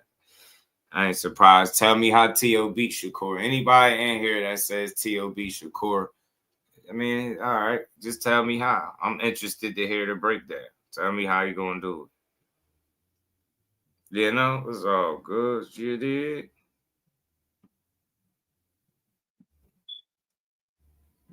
He said, all dirty tactics. That should tell you all you need to know about T.O.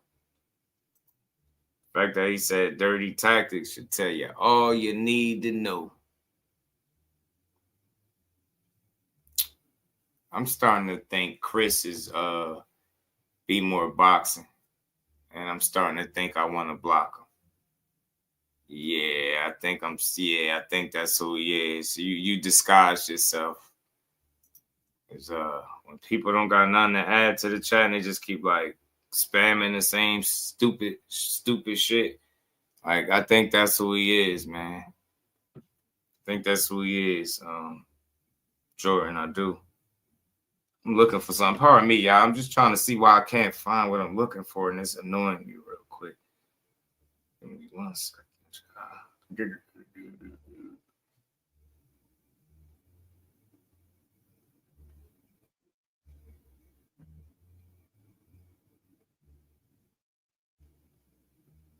Yeah, see, he'll notice your core hurt.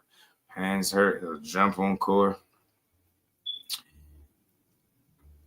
Nah, you sound like be more boxing, bro. You saying the same shit over and over. We ain't even talking about that. You just it's just like I hate like childishness. Like, man, you gotta grow up. Still typing about him.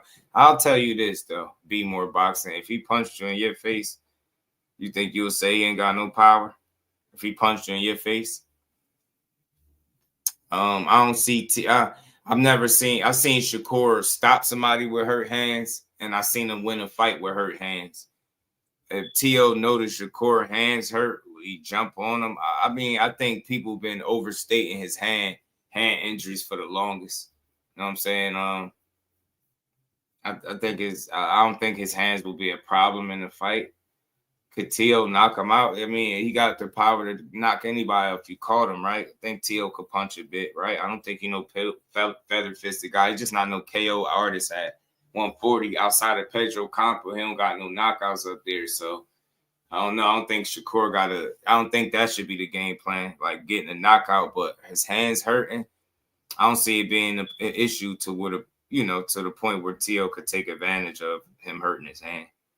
I don't think so. I mean, it's gonna come down to wits. Who's smarter? Who make the least mistakes? Who's gonna implement their game plan? You know, the regular shit, right?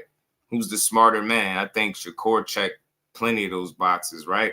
Tayl's a pretty damn good guy, damn good fighter, but he's shown the ability to be inconsistent far more than Shakur. He's shown the ability to struggle with things that Shakur do and possess and do at a high level. So again, I think if you looking at it from an X's and O's, you've seen T.O. struggle far more than you've seen Shakur, right? Look at Shakur, case in point, look at Shakur, worst night of his life is probably De Los Santos, right? From a performance standpoint. And look how 40-something punches. T.O. worst night of his life, he got beat by Kambosos and dropped and, lost by split decision, which was a close fight. But I feel like you let Kambosos beat you. Not only beat you, drop you, win multiple rounds, befuddle you, had you looking bad.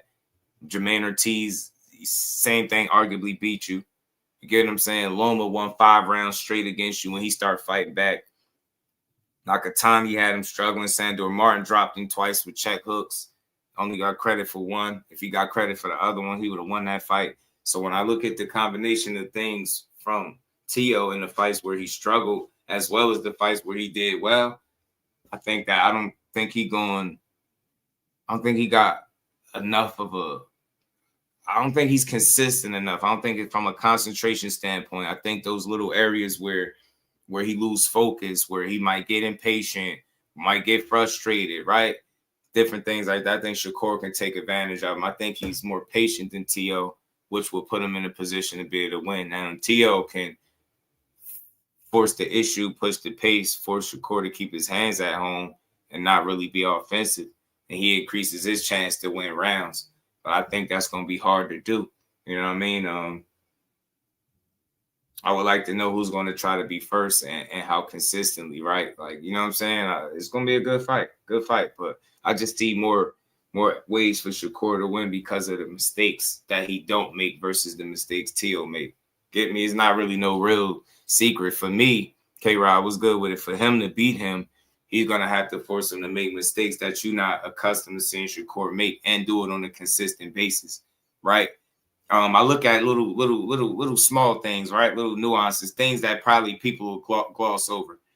Shakur got 24 fights. Teo got like 23, right? So they're right there neck and neck, about the same amount of fights.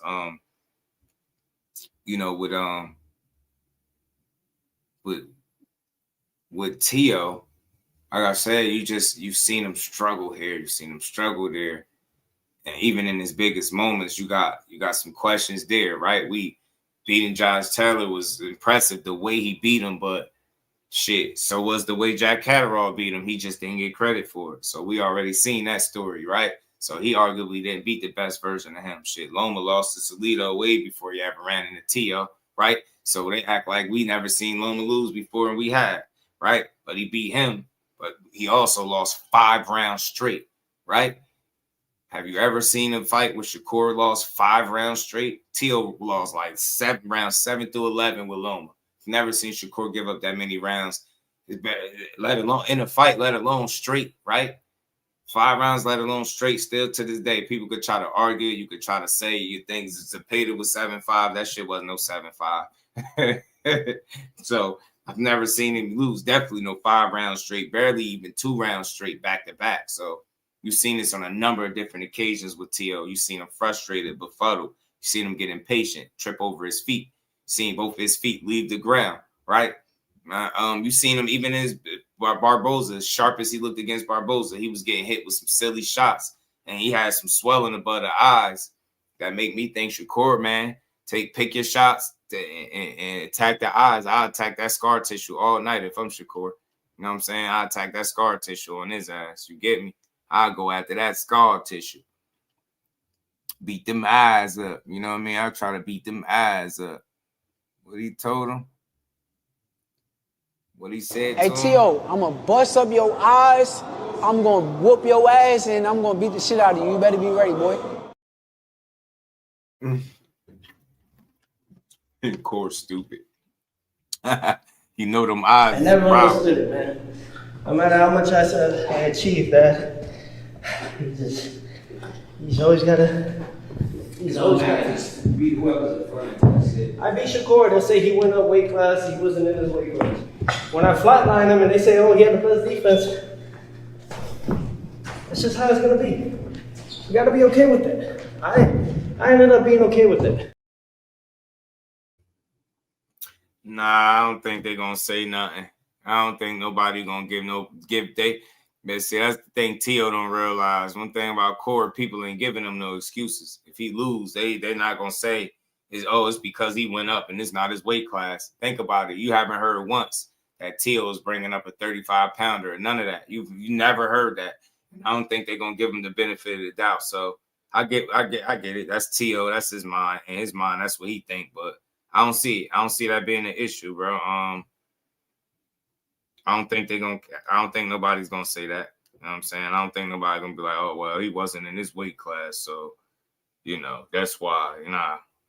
They're gonna be like, bro, you moved up there, you did all more than you could chew, and you got your ass beat. Trust me. The way they talk crazy about Court, brother, the last thing they doing is giving him the benefit of the doubt because he went up a weight class and got beat. Bro, that's the last thing they gonna give him. Yeah, right. Ain't no damn way in hell. Ain't no way in hell. They ain't no way in hell they doing it. They ain't gonna give a damn. We gonna see, but I'm looking for something and I can't find it. It's frustrating. I wanted to play something for y'all.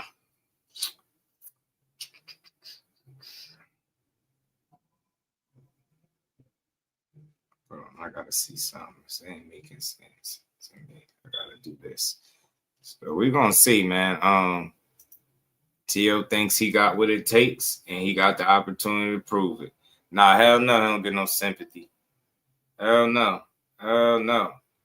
You get slandered like a mug, though. Ain't gonna get no sympathy, though. Not for Core. Hell no. Not the way he talk, boy. They be looking for a reason to be mad. I'm trying to tell you. Oh, yeah. So, yeah, damn, my bad, Jordan. I was tripping, too. I got to get to that, too. So, look. This is how bad it's gotten, bro, with this ticket sale stuff. Because, yeah, they you know, they talking this is flopping stuff, right? Nah, the fight is flopping. It's not selling. Like, look at this. First, they was complaining about promotion. You know what I'm saying? Now they complaining about ticket sales. Dude said, good. I hope the fight flops. The less casuals that know, the better. Shakur will never be a star. Yo, look at the hate that be in people's hearts when it comes to boxing, bro. Like, how are you praying and hoping that a fight flops? And you'll be like, yeah, but I'm a boxing fan. I support these dudes, though. No, I support boxing. No, you don't. Not like, and not pushing narratives, bro. Like, I'm really watching this. Like, y'all crazy, man. At some point, y'all got to start being honest with yourselves, man. Like, y'all don't like boxing, just say it, man. Stop pretending, man. It's getting pathetic, bro. It's getting bad, man. I'm telling you. They forcing it, bro. That dude said, I hope. He said, good. I hope the fight flops. He said, yeah, I hope. Like, look. Said Shakur would never be a star. Like, look, the less casuals know, the better, man. So he can never be a star. I don't want him to ever eat. I don't want him to succeed in the sport. No matter all the work he put in, he been putting in work all his life. He shouldn't succeed in the sport. Just felt like this, bro. I ain't never seen hate at this level, bro. This nasty, man. Y'all different, man. Y'all these new fans, they some different people, bro. They are different. They are different, man. They are different. They are truly, truly different, bro. I'm telling you, they like, man, hell nah. They like, yeah, man, I don't never want to see him win. He needs to suffer. His fight is not going to sell. He's not going to do any pay-per-views. It's going to flop. Dudes out here hoping and praying, bro. They wishing on a star. Look, man, just watch some good boxing, man. You got Shushu Carrington up there. All right, if you hate Shakur and Tio, Shushu Carrington fight, right? You got Keyshawn fighting. Oops, my bad. Y'all hate him too. Well, won't y'all just root against him? Jermaine Ortiz fighting. Y'all hate him? Nah, right? His other boxers on the card where I think it just needed just do. It ain't just about the main event, even though we know what the appetizer, what people coming to see, but how could y'all be that mad about the fighters? You know what I'm saying? I ain't never seen this dude say, I hope it flops. He said, good. He don't want him to promote. Hey, look, y'all, Halo, whoever Halo is, he don't want him to promote. He don't want him to promote the fight. He don't want the fight to sell. He don't want the casuals to know. He don't want Shakur to be a star. He mad about everything. Like, nah, I just hate it. You know, and I hope it flops and I hope it doesn't do good. And I just hope. And I hope. Nah, Rich. It's like, you know why I don't respect it, Rich? Let me tell you why. Because that's the problem with the sport, bro. Like, why watch it at all if you're like, that's like hoping on praying on somebody's downfall. How you gonna hope something flop? Like, you get what I'm saying? Why would you hope for something not to be successful? Think about that. Out of all the shit in the world to hope for, you're going to spend your energy hoping something fails? Think about that. Like, think about the mentality behind it. You don't want the casuals to know because you don't want nobody to support the event. Think about it. You don't want a fighter that's putting in work all his life to be a star. You get what I'm saying? But in the next post, it'll be, I love boxing and I support these dudes.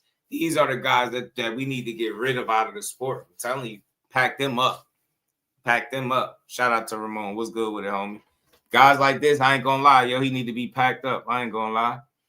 I ain't gonna lie to you. Pack his ass up, G. Pack his ass up. NYC, man. They taking Newark. They bringing Newark, Jersey to NYC, man. Turn that thing up. You know what I'm saying? But that's nasty work, bro. I want to see these dudes win, man. It's a good event. I think it's a good card. You know what I mean? It ain't an overpriced pay-per-view. Shit, if they could get me for Matias and Dalton Smith, I'm definitely paying for this. You dig? They can get me for Matias and Dalton Smith. You get me? I can definitely support this. Let's get to it, though. We're going to keep going, y'all. We're going to keep going for a bit more, man. Damon, my dog, what it do? Hold on, let me plug this in. You ain't dying on me, y'all. It's dying on me. Oh, man. Let me get it right, buddy. Let's get it right. No, man, right. You know it.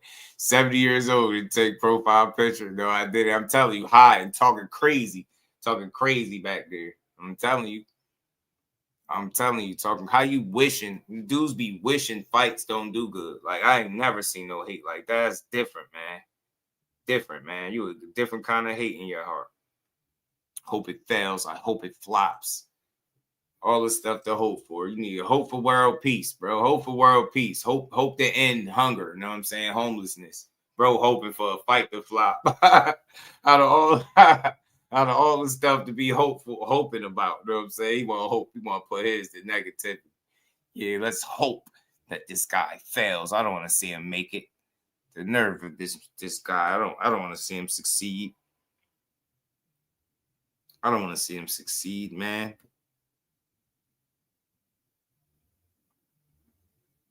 Nerve of him. I want him to lose, man.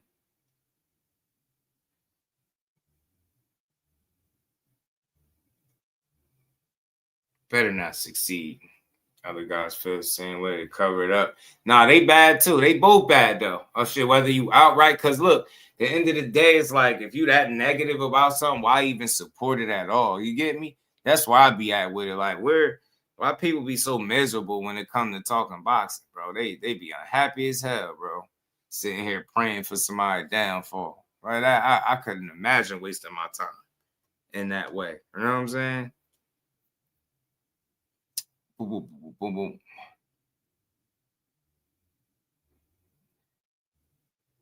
What did I want to play, man? I wanted to play something for y'all.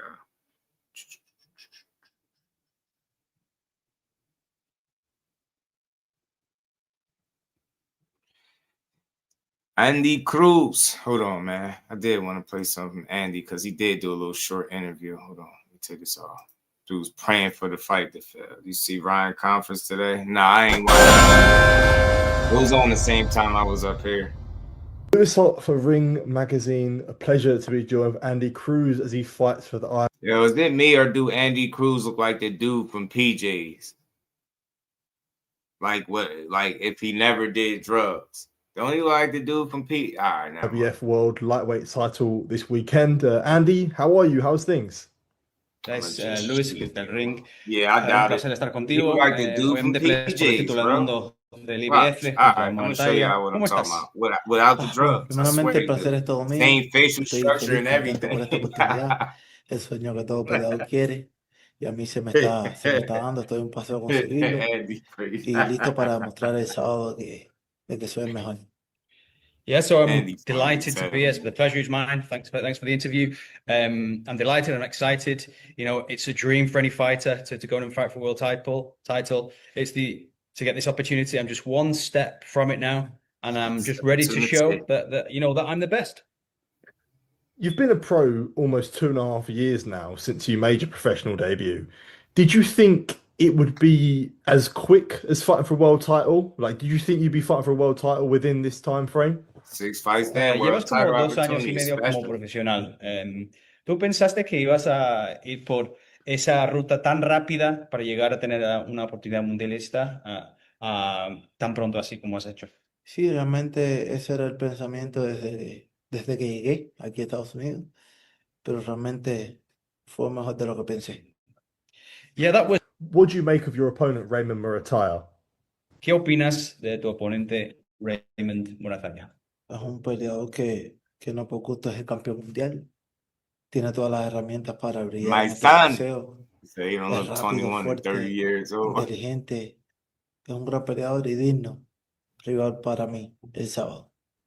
You know, I think he's... How much, when you have a massive fight like this, like a world title, how much do you think your elite experience and amateur pedigree is a benefit to this? That you faced elite competition. How much of a benefit do you think that is when it comes to like a world title fight or the biggest fight of your career? PJs, for Cuando tienes sure. una pelea así tan grande del sábado como es la pelea del sábado por la noche, ¿qué tan importante es haber enfrentado a boxeadores del élite y tener esta experiencia de enfrentar a boxeadores del élite en el campo amateur? ¿Cuánto te ayuda esta experiencia? Cada pelea es una experiencia nueva y te lleva a aprender nuevas cosas para posibles escenarios que te vengan en adelante. Cada experiencia es importante. Creo que es un factor muy importante para cuando te den oportunidades interesantes, oportunidades como la que tengo yo el sábado. You know, what would you think would mean more to you, winning a professional? You know what? I can't do it. I can't do it. Shout out to Andy Cruz. His weight looked down. He looked ready to go. May the best man win. I want to see a good fight. I hope as his career continue to grow, that he decide to try to speak some English, man. That wouldn't hurt. I would truly enjoy that. I mean, Canelo did it. Shit, why not? I mean, learn to speak a little English. You know what I'm saying? I just can't do it. It be blowing me because it's like I'm just like I understand I don't speak it, but like I'm under the impression that the shit he's saying they're not accurately like you get what I'm saying? Like they don't like you get what I'm saying? It's not accurate when they spit it back. Like I'm like man, I'm just mad that I don't speak it, so I can't do it. It's like cause I gotta rely on like translation. Y'all always body the translation. Like we see it in real time. They really will body the translation, bro. It'd be crazy. Yeah. It's man. But shout out to Andy Cruz, phenomenal fighter. Raymond Muratalla got his work cut out for him, but I think they're gonna be a tough test for each other, man. You know what I mean? It's gonna come down to game plan and execution and coaching, man. Get what I'm saying? Because both guys are skilled and got the talent to win. Andy Cruz, he really one of them guys. That's why he could find himself 6 fights in his 7th fight, he getting a title shot. Like, respect to him because he can go. He get in there and go. You know what I'm saying? That dude can fight. He could fight, man.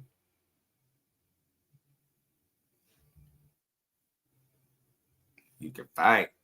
I like him. I like Andy, though.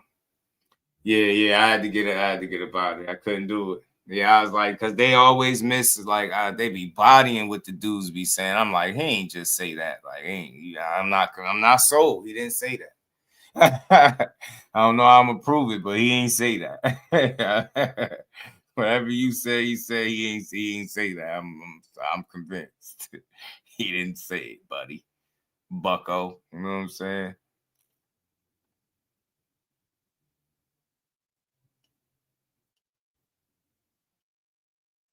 Hold on, man. I'm just getting to the clips now, man. It's the clip part of the show, y'all.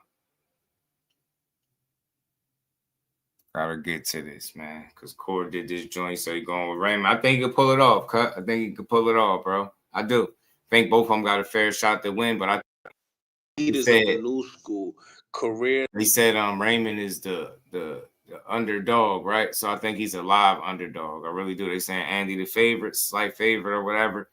I think he's a live dog, man. they both got their work cut out, bro. But he got the longer arms, he got a really good corner, well schooled and well coached fighter, and Andy Cruz. I mean, Raymond Muratalla. I think he can make it tough for him. Let's see what Andy's approach is. Is he coming to box and move and be that Cuban boxer that we know can give guys fits with the footwork and the movement and stuff like that, the angles? Or is he going to be flat-footed and coming forward, trying to be on the front foot to be, you know what I'm saying, more entertaining or more offensive-minded because of who he worked with, you know what I'm saying? So let's see.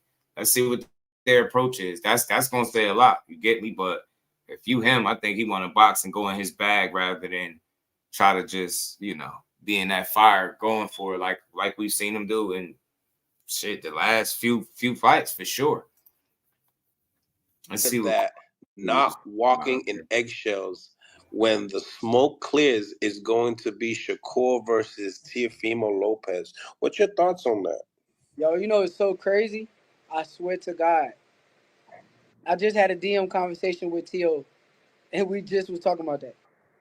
Really? Yeah, I don't even know how this we was even got into it. beforehand. I kind of it was a nice little conversation, but at the end of the conversation, I told him like me and him gonna fight one day, and he said, "Yeah, we're gonna make it happen." Beautiful matchup. You know, you guys have a long history in the amateurs as well, and it's nice to hear that you guys could be friends and be able to want to fight each other. But what you guys have in this common fight is was put you guys together. want to That's fight all the this best. shit show. Is how You know easy what I'm it saying? So it was. seems to me there's a lot of mutual That's respect what I like there. about it. How does that fight play out? I mean, you gotta keep it real, right? Hey man, like I said, I believe I'll beat any fighter on the planet of Earth. Me at my best beats everybody. So I ain't gonna give you no prediction. But Tio is a bad motherfucker. Like, I respect Teofimo. I respect his skills. I respect that he fights everybody.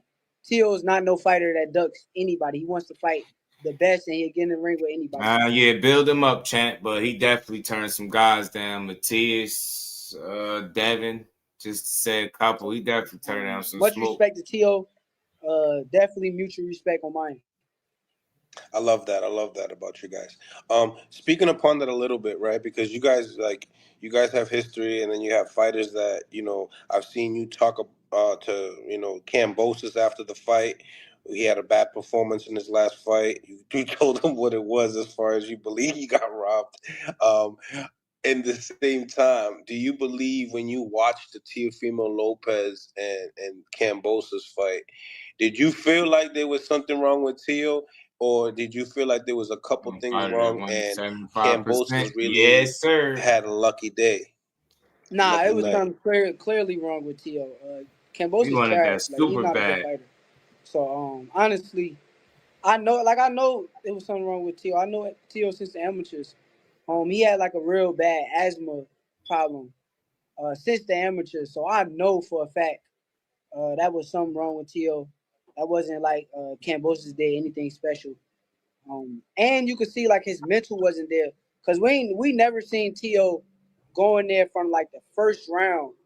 Like the fight ain't even like start. He ain't warm up.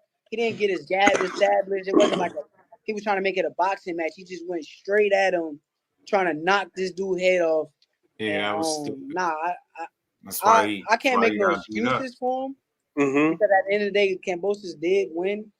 But truthfully, me knowing T.O., yeah, it was something wrong with him. Now that doubling up on that question, like for Devin Haney to go to Australia 2 times to fight Kambosos, you just said it right now. You believe that Kambosos is trash, so you knew that he was food, and that was pretty much a lucky position for Devin Haney to collect those belts. Is that what you believe? I mean, I ain't gonna take nothing away from the dude. Only thing that I can say that I don't respect, and it's like probably a little off topic, but actually before I go there, I'm gonna say, I did bet on him to win.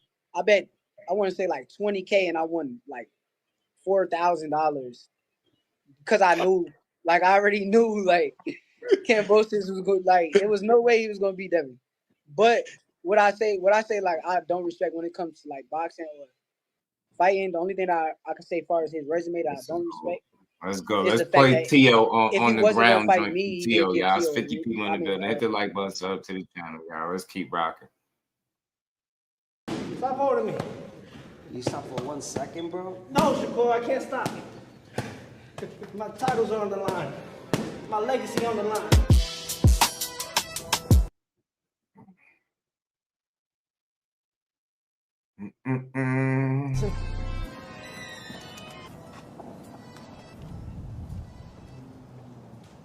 I always think about fooling around, like jokingly, because that's how I get my fun out of this. You get to have fun, and you joke around and stuff. You know, because people take this too serious, too. You can't take it serious, then you don't love it. When you were a little kid, did you imagine yourself where you are now, man? Yeah, but only as a little kid, man. You only imagine it, right? But to live it now is like, it's definitely, it's awesome. It's pretty cool. Turn your dreams into reality. It's a real thing. You don't see no progression. You don't see no progress, so to speak, in the beginning. Out of nowhere, it's 1 year that just boom and then boom and back to back to back to back that hits everything, and you're like, so all that was to leave for this moment. Shakur got it coming, man. That guy got it coming. I'm telling you. You know, I joke around with the public. That's one thing, but man, he'll find out when we're in that ring. January 31st, you'll find out. Today is chest, triceps, a little bit of shadow boxing with some weights. Keep the ligaments and everything loose. A little bit of forearms to finish it off.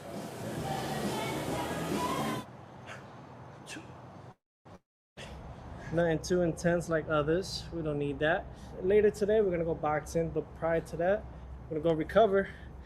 Go see Dr. Dennis in Miami Lakes. Head over there, go get readjusted. Just keeping that grind, steady grind. We be in Shakur.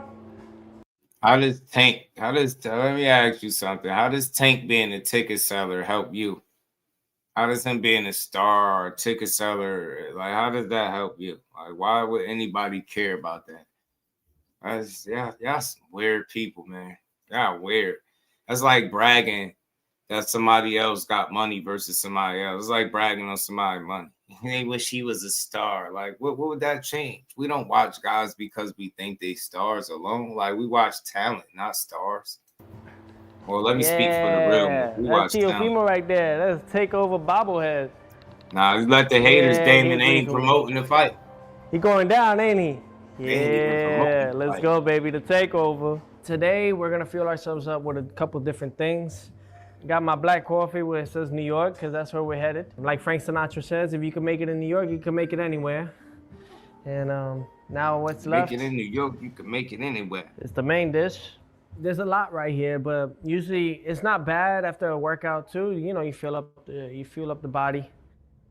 I think a lot of people want success, but what is success? There's so many ways to look at it. What is the true meaning behind success? Being better than you were yesterday. That's it. Kobe Bryant says it. He's like, you know, winning all these championships were great in the beginning, but like, you know, so many people just kept saying more and more things about him, no matter what. And what changed that perspective and that way of him looking at it was like, well, let me start focusing on inspiring everyone around, being a leader. He was always had that leader mentality all the way, ever since he was number 8. You get more out of what you do from inspiring everyone than you do focusing on yourself, because you already know you did it. You did it, you know? It's like this guy behind me. He says, I just did that, you know? So, you know, when you do that, you did that. I want to hang up my gloves one day where no one could reach the accomplishments and for years. I'm talking about like half a century. You know, it's going to take somebody 50 years from now to accomplish what I'm going to be doing. That's my mindset, you know? As long as something much higher than all of us respects me and loves what I'm doing, then that's all I need. That's all I need. That's all I need. And my son sees me as his superhero. Sees me as a damn superhero. You know what I mean? So, and a good one at it. No, the titles ain't for the fans. The titles are for the boxers. Just like the tickets that they sell means the money is for the boxers. We watch fighters because of talent, not because of ticket sales and not because of titles alone. Titles are add something to it, right? Make it a little more interesting, make the, the stakes get higher, but titles are for the boxers. Ticket sales are for the boxers because they're the ones that's getting paid. So anybody that's making an argument that somebody is a superstar versus one guy not being a superstar is always going to be like a fanboy argument. I don't care about nobody's ticket sales for real, but I just be here to shoot down narratives. They pushing that Shakur fight flopping, and I'm going to get into that a little bit more because of the picture with him making sure that underprivileged kids from North get a chance to see this fight. That's something that he's been doing in his career. People just got to catch up. But they so miserable, and they talk boxing just to tear it down. That instead of highlighting that's a dope thing that he's doing, they rather try to say that that's an indication that the fight is not selling. So that's why I'm even here talking about it. I don't care about ticket sales at all, except when people pushing narratives that really are damaging for the sport. Let's keep going, man. And I'm his best friend. So if there's anyone that can bring me that joy and know that acceptance, is going to be my young boy. Facts. Shakur Robinson Fighter of the Year award. It's very rare to get these, but yeah, this one's made out of brass. Yeah, it doesn't feel real sometimes. Even to this day. But yeah, we'd like to see like 2-3 more of these. I could claim. So, but I'm very. He being character, I think, sure. Damon. Worked hard for it. Our end goal is to become out victorious and show the world that we are the best at what we do individually. Him as a trainer, me as a fighter. And, that relationship won't ever end. And as a father and son duo, I am thankful for him on that. I am. He deals with my a lot. And, but I know he only. That's dope, man. That no matter what, though, T.O. still rock with his dad. That's something I'm going to always have respect for. Like, no matter what they go through, no matter what T.O. go through, Pops is right there, and they right there rocking with each other. He wants the the ups, best the downs, the good, the bad, the ugly. Who else would you want Pops right in your there. corner than someone that wants the best for you and knows what you could do?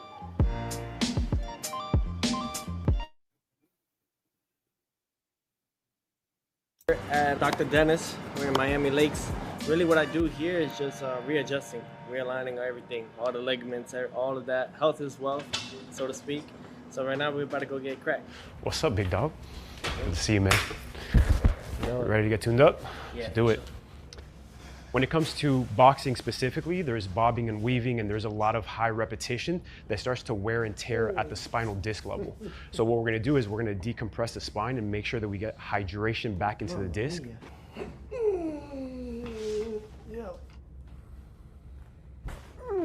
Telling you, man, it requires so much. Boxing requires so much out of you, bro, for you to just get to the. It's really about get sports to the level that you're trying and to get to. Is making crazy. sure that his body is able to express the highest athletic potential possible. Man. Tonight, right now we're boxing. Yep. Original classic, reason why we're here type of boxing.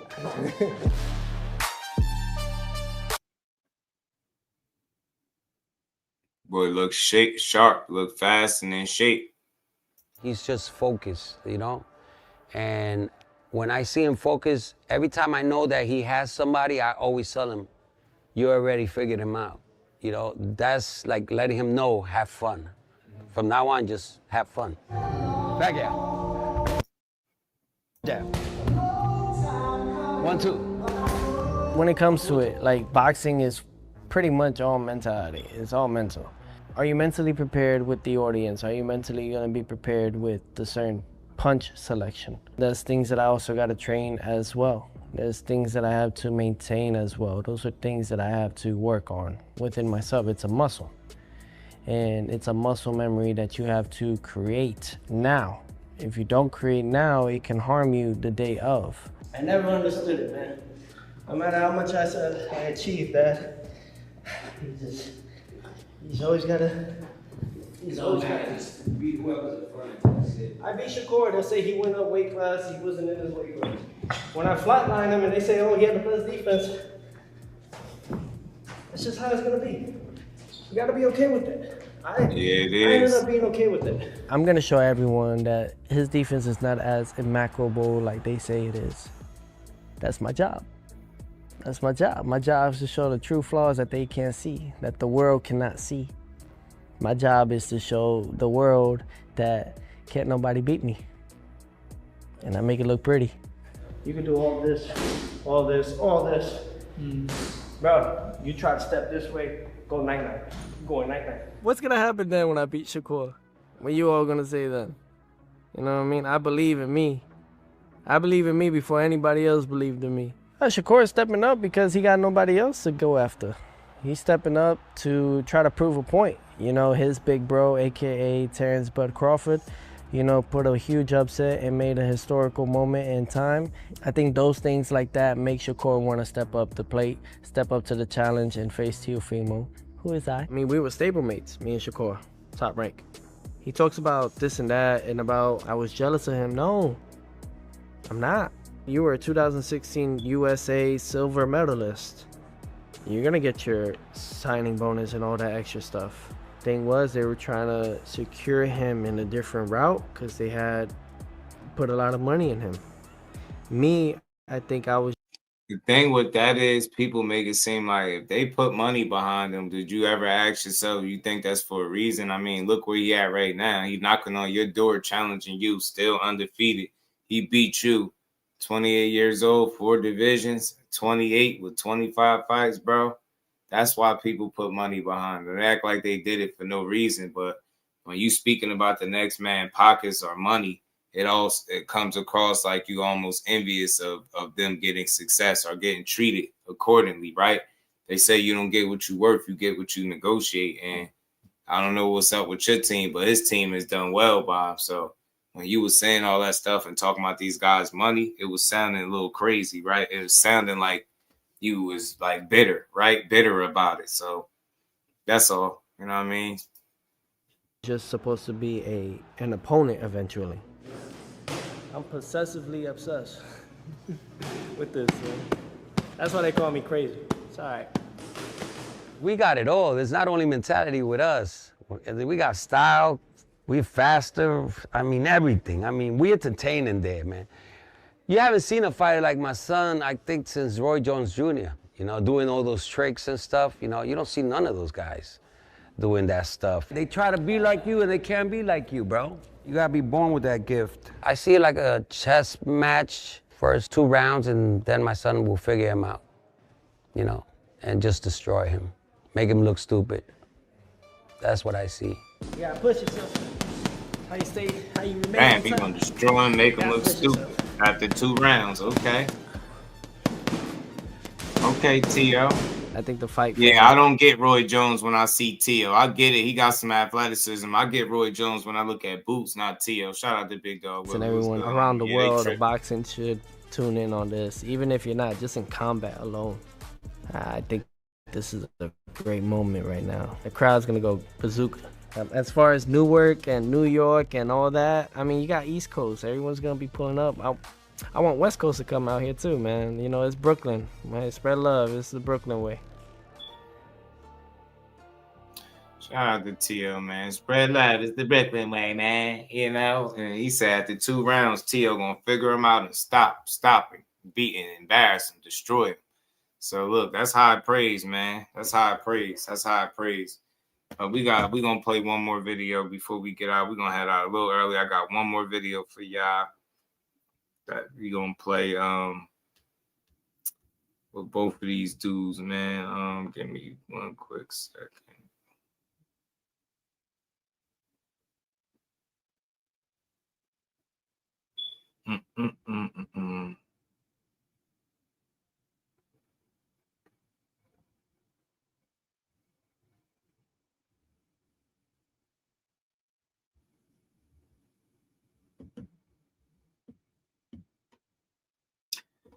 One second, child Joe, fool. My son, after 2 rounds, my son.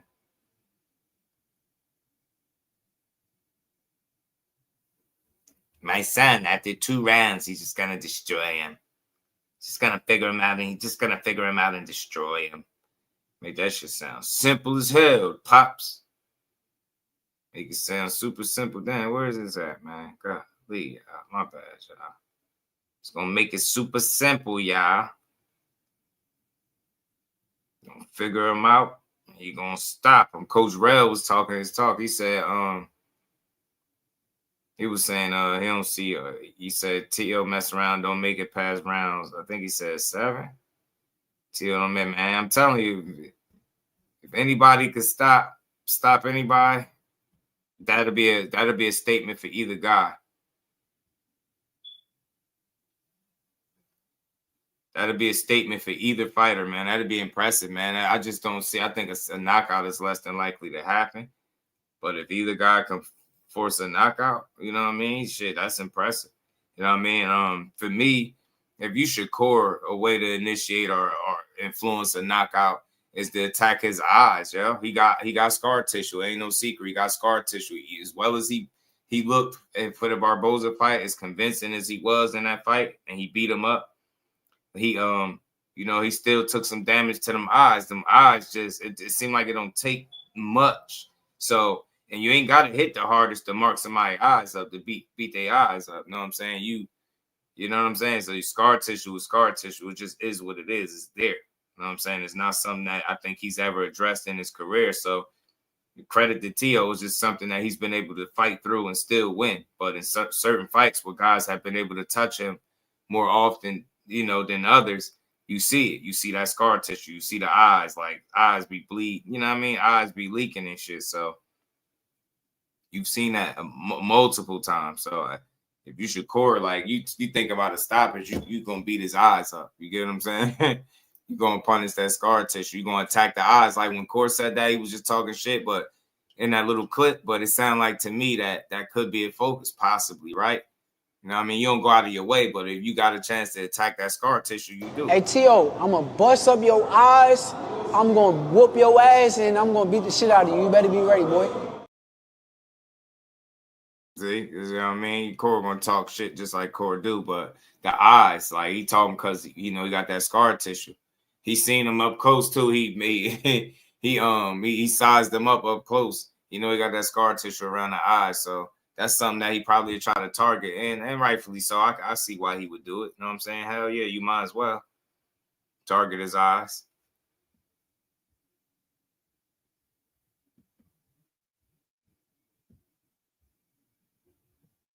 Target them eyes, man. Mind George was good. Just it's gonna be Core Floyd, Diego Corrales moment. The ref stopped this fight. Charlie Burley would beat all the current weapons at the top. Okay, shout out, man. Shout out to CJ, my dog. Appreciate you, homie. Appreciate you, man. My bad. I've been a little off point, y'all, but we gonna get it right. We gonna get it right, buddy. Look, shout out to Showbiz. Corey, I'm telling you, he a gym right. He's studying.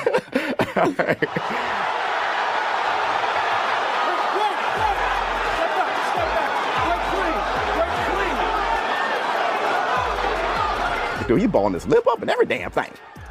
Dude, he's going for it. This is your op, bro. This ain't my op, though. That ain't, look. He's not gonna show up like this. He can't. He can't go backwards. He can't show up like that. What if your power doesn't translate up to 140? What if he feels you can't hurt him if that's the biggest myth about boxing is where, like, when you put them 8-ounce, them gloves is 8 ounces. So you put them on and it's like, you may think a fighter don't have power. I'm pretty sure he thought Kambosos couldn't punch. Neither did I. When I watch Kambosos, I don't think he's a big puncher. Facts. Did he get caught with a shot by a guy that can't punch, right? He got dropped, yeah. So. Corey be breaking this shit down. Here you go right here. Boom. How the hell? Dude, been watching everything. I pay attention. He be knowing. That man be studying T.O. fights. He know T.O. ain't gonna come out like that. That's what I like about Core, because he ain't slighting him. He ain't gonna come out like that. He know he's gonna fight better than that. But I like his explanation about the power. Like, people keep talking all this dumbass power shit. And he like, yo, then I'm pretty sure he didn't think Kambosos could punch either, right? And then he get dropped, right? Sat on his ass, right? His back pockets. Because it's not all about just power, it's timing, right? You get caught with a shot you ain't ready for, you didn't see, you can get knocked down. The same thing when Tio got knocked down against Sandor Martin both times with the check hooks. Those weren't big shots. He didn't hurt Tio, but he still knocked him down. So it's not all just about power, it's timing, punch placement, accuracy, right? You get what I'm saying? Speed. So it's a number of things that go into power, man. And I just feel like all this knockout talk is garbage, man. I think we're going to get a chess match, a boxing match. I don't think, Tio just ain't been a guy that's been knocking dudes out at 40. And he's been able to hit these guys. I mean, he was hitting Josh Taylor with everything and the kitchen sink. He didn't stop him. He was hitting Barboza with everything. He had his way with him. He didn't stop him. So I've seen him be able to land repeatedly and have his way, a field day on guys, and they still be able to take his best shot. That don't say he's pillow-fisted or nothing stupid like that. It just says he's not a big puncher up there at 40, right? I think he was a little more explosive at 35, and I think that's where his knockouts was coming. But if you really look at it, once he went up to 140, he got the one knockout, and he's been outboxing guys. You know what I'm saying? He's been doing that at a high level. Kudos to him, but the knockout slowed down. I think some of it is due to the opponent, and I think some of it is due to him just not being the biggest of punchers. But you will be a fool if you think he can't crack. You'll be a fool if you think he can't hurt you or stop you. Yes, he could. He catch you with a shot you don't see. Yes, he do. But I see a great chess match, and I see the smarter guy winning. I see Tio being competitive because I told y'all at the elite level, the separation is not as wide as what people would like to think it is. You know what I mean? I think Shakur is fighting at the elite level. I think Tio is too. I think it's a game of inches. I just think overall, the consistency and concentration goes on Shakur's side. I feel like if you're talking about a guy that comes out, grabs his lunch pail, goes to work, don't give up rounds, makes it very difficult for you to win rounds and build confidence against him, that's Shakur Stevenson. Teofimo has showed the ability in the past to raise his level, true indeed, but he's also shown the ability to not perform to his standard. Shakur, even not performing well below his standard, still only allow a guy to land 40 punches. So it's just different levels of bad, right? Because a bad fight is a bad fight. But you've seen one guy struggle on a more consistent basis than the other. That's my biggest, that's what factors in who I think gonna win the most, right? It's more skillful, smarter. The most athletic guy don't always win. You know what I mean? Teal's super athletic, but a lot of that stuff is not of any substance, right? The smacking of the feet, yeah, it look good when you see it. Only if you're able to land punches and let them beat on you after that. But in hindsight, what the hell is punching your sneaker going to do? Like, that does nothing. There's nothing super special about it. So that's the thing.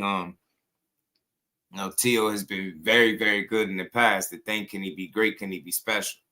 Right? Against somebody that has shown the ability to have the best plus-minus ratio in boxing. That's shown the ability to be able to land the second highest, in combination punches in boxing, right? So that's what you up against. Can you neutralize and nullify that? Can you stop him from being able to do those things? Because if you can, then you cooking with grease. You know what I'm saying? So shout out to Thrill Hill. I think a chess match is on the way for sure. Spar with the dude a couple of times. He said, I wouldn't say he's a puncher. Boy, he hit me with a shot one day. My head hurt for about 5 minutes. Shout out to Z. Telling you, man, I'm like, he can't punch and he can't punch and he can't do this. And she just sound like a little kid. Like, you sound silly. Anybody could be like this. Is Sandor Martin a big puncher? Is Kambosos a big puncher? Absolutely not. None of them dudes are big punchers. I mean, he's been dropped. Tio was dropped in his pro debut. It's not these guys. It's not about being a big puncher. That's that casual shit, man. You know what I'm saying? Not knowing what it like. People that know what it's like to get punched with an 8-ounce glove or get punched with a boxing glove in general. Don't run around talking about this person don't got no power. You sound like an idiot, man. Like the fighters that's fighting the fighter is not saying that, but you are. The guy that don't got to get punched by him is saying somebody don't got power, but the fighters that get out the ring is not saying that. I wonder why. That's that casual shit. That's why I say dudes be like talking like they 18, 19 years old or something. Teenagers, young bucks, young whippersnappers, man. But my bad, y'all. Let me get this last video before we get out of here, y'all. Hit that like button, man. Sub to the channel.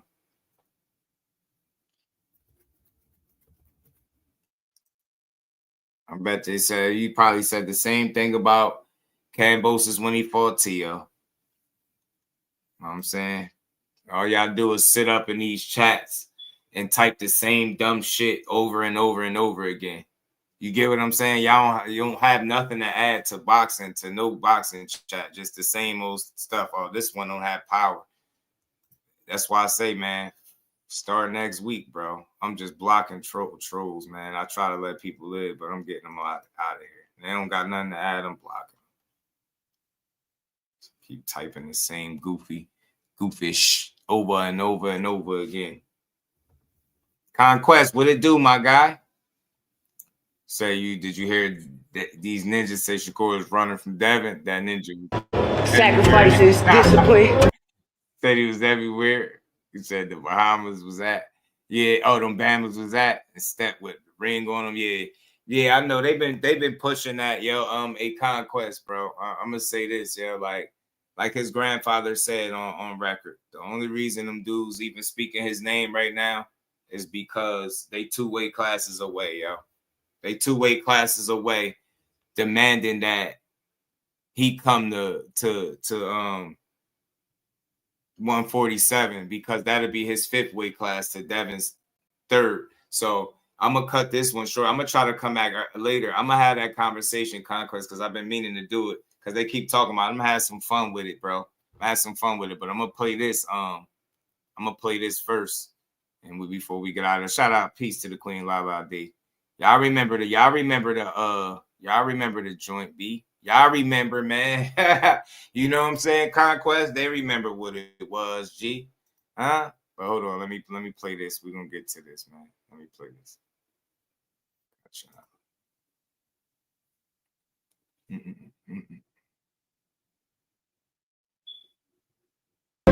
Time away. How you gonna beat me? You gonna beat me. They ain't even want to look at him, Conquest. They ain't even want to look that man way. Best of the best of the best. They ain't even want to look that man way, bro. My bad, John. I'm trying to avoid the music. Know what I mean? They ain't even want to look that man way. You know what I mean? Now they loud again, 2 weight classes away with this shit. And that's what I'm saying. Like, hey, real quick, I'm willing to bet you money, bro. Money. That if he was 2 weight classes away and calling him out, they'd be saying he clout chasing. Guaranteed. 100%. 100% they'd be saying he clout chasing.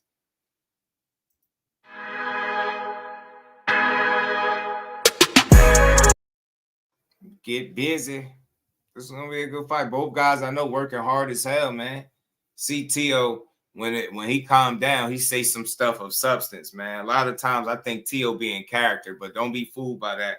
Because he in there working. His weight down. He in shape. He's sharp. He fast. Got that quick, that quick twitch about. He twitchy in there. But that shit could be neutralized with, I think, great timing, IQ, just boxing acumen, knowing where to be in the ring, right? Anticipation, having good eyes, great vision and stuff like that. That's what I think.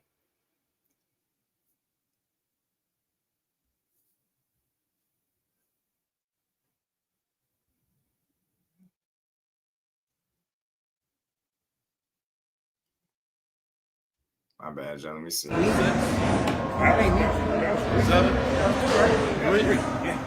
free for him. Oh, right. He did pass. 5 seconds. Hey, I put that twerk in, man. Wait around, champ. Wait around. How many you got?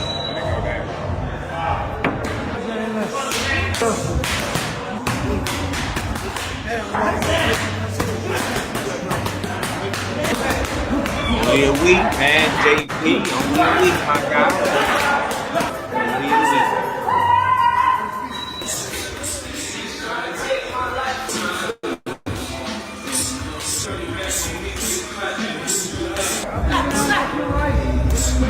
New York is a problem! Yeah. Yes, sir! Lil Pro. High, kill them in the same building. Ray Ford have all been in this camp. Shadow boxing. Time to beat 14 ass rounds all behind the together. hand. Feel me? With that, then myself. Then myself. So pop out, say do time. Yeah, I'm cool. I know I do. I know I got a pass. How you feeling today, champ? Like a champ. Ready to go. We about to fuck Tio up. We lock in. We lock in. This shit is the dream team. What going on? January 31st. Court spanking shit. I ain't waiting on that court. We don't do bogus ass fake take it or leave it offers. How the hell is Devin Haney offering somebody else money? Y'all silly. Y'all believe anything, man. 75-25. Yeah, right. As he ain't do that shit to Loma. He ain't do that shit to Jojo Diaz. None of that. Nobody else did he do that with. Go out there and make fights with these dudes and do good business. But then with Shakur, he want to do some flawed business. And y'all accept that because y'all super fans of him. On everything I love, Shakur Stevenson offered somebody 25%. And I know it was less than what they was worth. I would be looking at him as if he really didn't want to fight the way he was saying. Ain't no way. I would be championing, suggesting that 25% of anything is good. And y'all still don't know what the 25% was coming from. Y'all lost. Y'all don't know because they didn't get that far. How the hell he giving up somebody else's money? Bob Arum said that shit ain't have no substance. And still to this day, y'all still talking that shit. That Bob Arum also said y'all like dumb as a box of rocks, the boxing fans. And this is why statements like that are made true when people continue to push somebody duck the fight because they didn't accept a low ball offer. Turning the fight down would be saying, no, I don't want the offer. I don't want the fight. I'm turning the fight down. He didn't say that. He went to the sanctioning bodies, the WBC and the WBO, for them to make a decision on the split. Then to try to save y'all ass, y'all try to say he was asking for 50-50 when it didn't matter if he was asking for 80% because the split was up to the sanctioning bodies, not him. If Devin Haney wanted the fucking fight, he would have stayed there at 135, waited for the sanctioning bodies to make a decision on what the split was going to be, and he would have fought Shakur and beat him. But because y'all suckers, y'all can't keep it real. He vacated the titles and moved up. And he posted that his two goals was to beat Loma at 135 and go up to 140 and become a world champion. Nowhere in them plans did he say, I'm going to stay put and fight Shakur at 35. Every last one of you Devin Haney fans and supporters, respectfully, that's still pushing 25%, y'all all bogus, and y'all know damn well that that man wasn't fighting Shakur being sick on no scale. You know it. His father told the whole world it's a fucking gap between the two. You think he was getting in there being less than 100%? Do I gotta ring y'all bell again? Do I gotta remind y'all? I don't care how many times I gotta play. I will play it till y'all get it through y'all head. No way in the hell, after saying this, they had any intent ever on fighting this man. The first thing that I don't even know how it happened because we thought that we was getting points. You dig what I mean? Because Core is an Olympian. Core always then got in on Devin. Nigga, are you tripping? You niggas, y'all. Nigga, the whole shit started because it was live that we're in there with Core. Not Core is getting out on us. Like, he's the big nigga. He's the big homie. In the shit, it was never. We would always, nigga, first the gap was like this. The gap got closer, always. If you got off any with Core, it was a plus. If you just had a good day, that's how it was. All the way up until now, bro. That's why I told you, I said, inside the weight classes, when we moving, just like niggas is moving now, brother, if it's too hot at 30, we already ready to go to 40, bro. Listen, brother.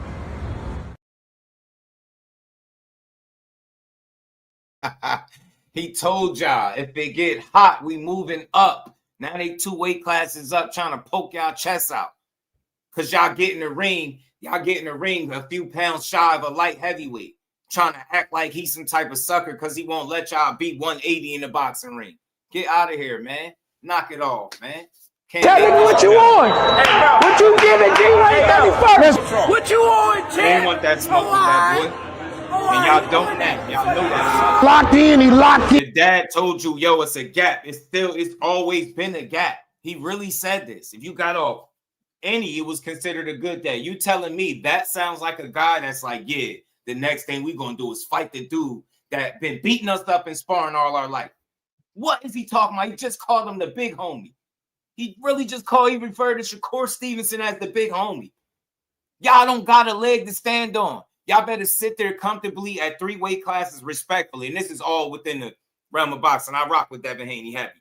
But no, y'all better stop rushing for an L that y'all not ready to see on his record. Because I'm telling you, that's where the fucking buck stops. I guarantee you, and I will bet every last one of y'all, if they ever fight, Shakur Stevenson takes his ass to school.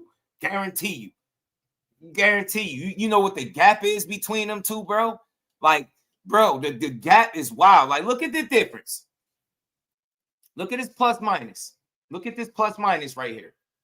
Number 10 plus 11.3. Look at that. Number 10. That shit good. Top 10 in the world. In the world, Craig. That's great. That's great, right? But this is fucking special. That's the difference. Yeah, Devin Haney, you can call him great. Shakur is a generational talent. He's fucking special. That's the difference. You see the difference? You see the gap between number 1 and number 10? That's hitting you and not getting hit back. Not just offense, not just defense. That's both of them combined. Do you get that? Look at the fucking gap between the two. That's that gap Bill Haney was talking about. I'm going to say that for when I come back, man. I'm on y'all Haney fans' ass, man. We're going to have some fun, though, because I love Haney. He will not get torn down, no slander, no nothing. But I got my chest out with this. This is one of the most confident picks I've ever been. I've never been more confident in a pick than this one. Out of any top fighters, I promise you, if he beat him, all due respect, I'm doing push-ups. I'm going to be part of the Hanos clan for a week, everything. I'm telling you, the day that fight happens is the day y'all going to be sad. Y'all going to be like, damn, Just was right. I'm telling you what. All fanship aside, that shit is not the same. I'm telling you, see that gap? 1 and 10. That's the gap Bill Haney was talking about. I'm going to get y'all later. Don't worry. Don't worry. Let me play this out, y'all. We're going to get it. I'm going to get it. January the 31st. Man, let me tell you something. We so ready for this guy. We're going to deal with this guy. We got everybody coming. We got New York coming. We got LA coming. We got Houston coming. We got Jersey coming. Everybody coming. You don't want to miss this, man. We're going to put on a show, and it's going to be unbelievable. You finna see the champ at his goddamn best of the best of the best of the best. That go for everybody. For everybody. That go for everybody. I don't put him at the pound for pound over everybody. Now you figure out whoever you think the best, he the best. So ever. January 24th. Lewis King. Spanking shit. January 24th. Yeah, I'm gonna try to my guy, Jordan, I'm gonna try to pop back on here I'm gonna do a night stream, and I'm gonna just talk some shit. I'm gonna have some fun. I'm gonna get to whatever I didn't get to in this one for sure. Retro was good with it. Muratalla Cruz is tough, man. I think Muratalla is a live dog. I think they underestimating him, not Team Andy Cruz, but the boxing public. I think Muratalla got a real shot. It's a 50-50. It's a pick 'em fight. If you tell me, Retro, that you got Andy Cruz, I'll look at the 2 gold medals and that pedigree and, you know, the fast track that he been on. He 30. He got more experience than people think, right? But I think Muratalla is a live dog with a really good corner over there with Robert. Form of spanking shit. Niggas know what the fuck going on. Yeah, it's fun, man. I like to have fun. That's the thing, Conquest. I like to have it, make it fun, but these people, like, they really still talking about 25%. And I mean that. I mean this wholeheartedly. The only thing I can say Shakur could have did differently is just say, yeah, I'll take it. But I feel like in reality, that would have never happened because it's business. And I don't feel like people do business based off ego and just trying to ego alone and just trying to like prove people wrong, right? Oh, I'm going to just take anything. I just don't think that was ever his mentality. You know what I'm saying? But he did play the right hand. If he didn't want to fight, I don't think he would have went to the sanctioning body. I think these dudes really showed what they wanted when he posted his plans and when they vacated them titles after asking for an extension on time before they had to decide what to do. Got Muratalla, to be honest, but I'm with you on the Cruz. Yeah, Retro, I might be leaning towards Muratalla too. I don't mind being wrong. Like, this is the thing. I know full well Andy Cruz got a really good chance at winning. I know he very well could win, but sometimes I like going with the underdog, right? And in this case, Muratalla is the champion. He's the underdog. They're kind of sleeping on him a little bit. So just because shit, make sure you in the building. If you not, you gonna see he's stinking shit. Makes me want to pick Muratalla.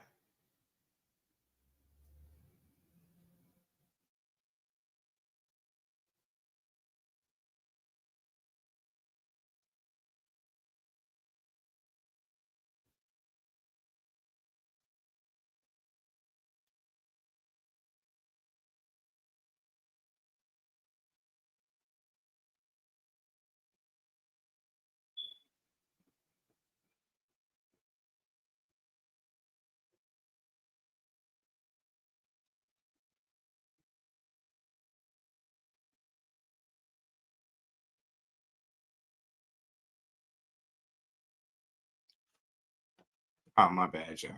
I got this music.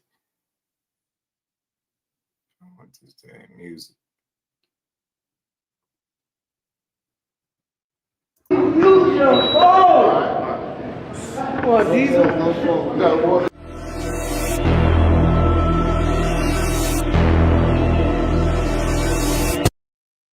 Record on be beat with that recording, bro. You get them phones down. I mean, Tio, you can run. You can't hide. It's getting hot. It's getting hot up in here. Oh, he looking pretty good. He ain't at his peak yet, but he's looking good. He coming along.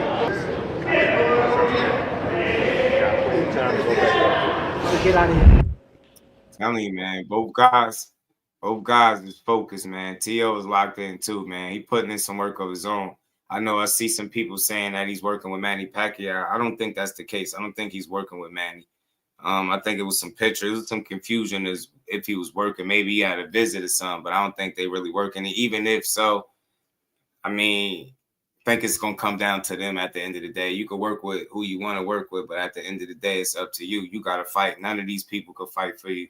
No matter if Shakur bring an all-star cast and a camp with him, he still got to perform on fight night, but he knows that full well. And I think that's what he prepared for, as is T.O. I think T.O. is prepared to go out there and try to prove people wrong.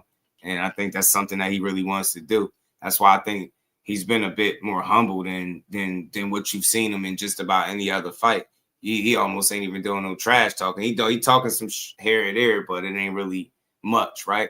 You know what I mean? He doing some trolling, some harmless trolling like this. He trolls Shakur like this.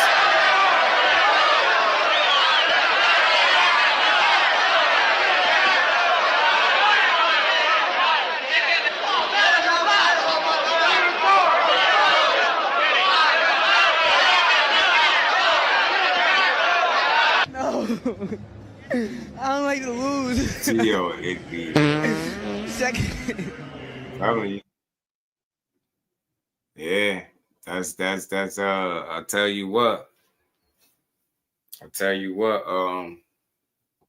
That might come back to bite you, T.O. That might come back to bite you, man. Shout out to Retro, man. Consistency Retro, short form videos, shorts. You know what I mean? I don't know if you live streams, do a combination of things, you know what I'm saying? But folks build your base with short form videos and shorts, you know what I'm saying? And that'll get you there. Once you get to the point where you can go live, you start doing some live streams, man, and just keep building from there. You know what I mean? Yo, that's just smiling. That might be scary. Yeah. I'm telling you. Yeah. Nah, the real shit. Look. Telling you, he gonna have to bring his A game, and that shit still might not be enough. I'm telling you, T.O. gonna be in for a good night, a good night, right? Good night, T.O. Not a good night, but a good night, a good bad night, if that makes sense. But he got his work cut out, man. Got his work cut out. But look, man, I'm gonna head out a little early today, man. Y'all hit the like button, sub to the channel. I'm gonna try to pop back up and have this conversation about this live that we was building on, man.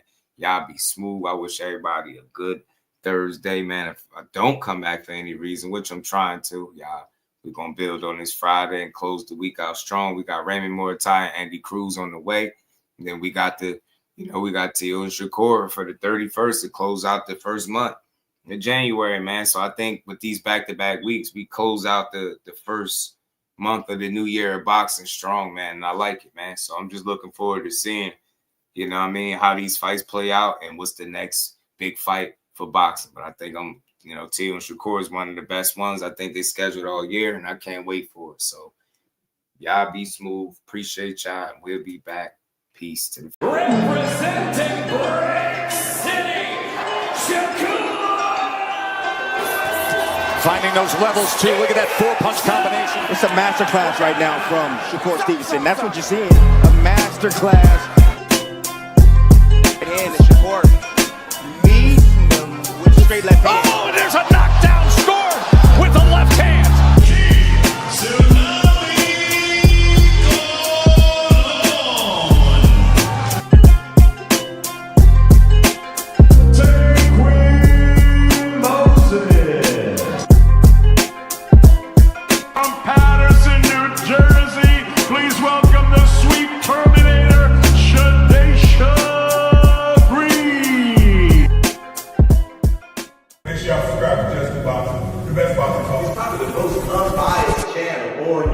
Right now, we're going to give him his just due. Shout out to my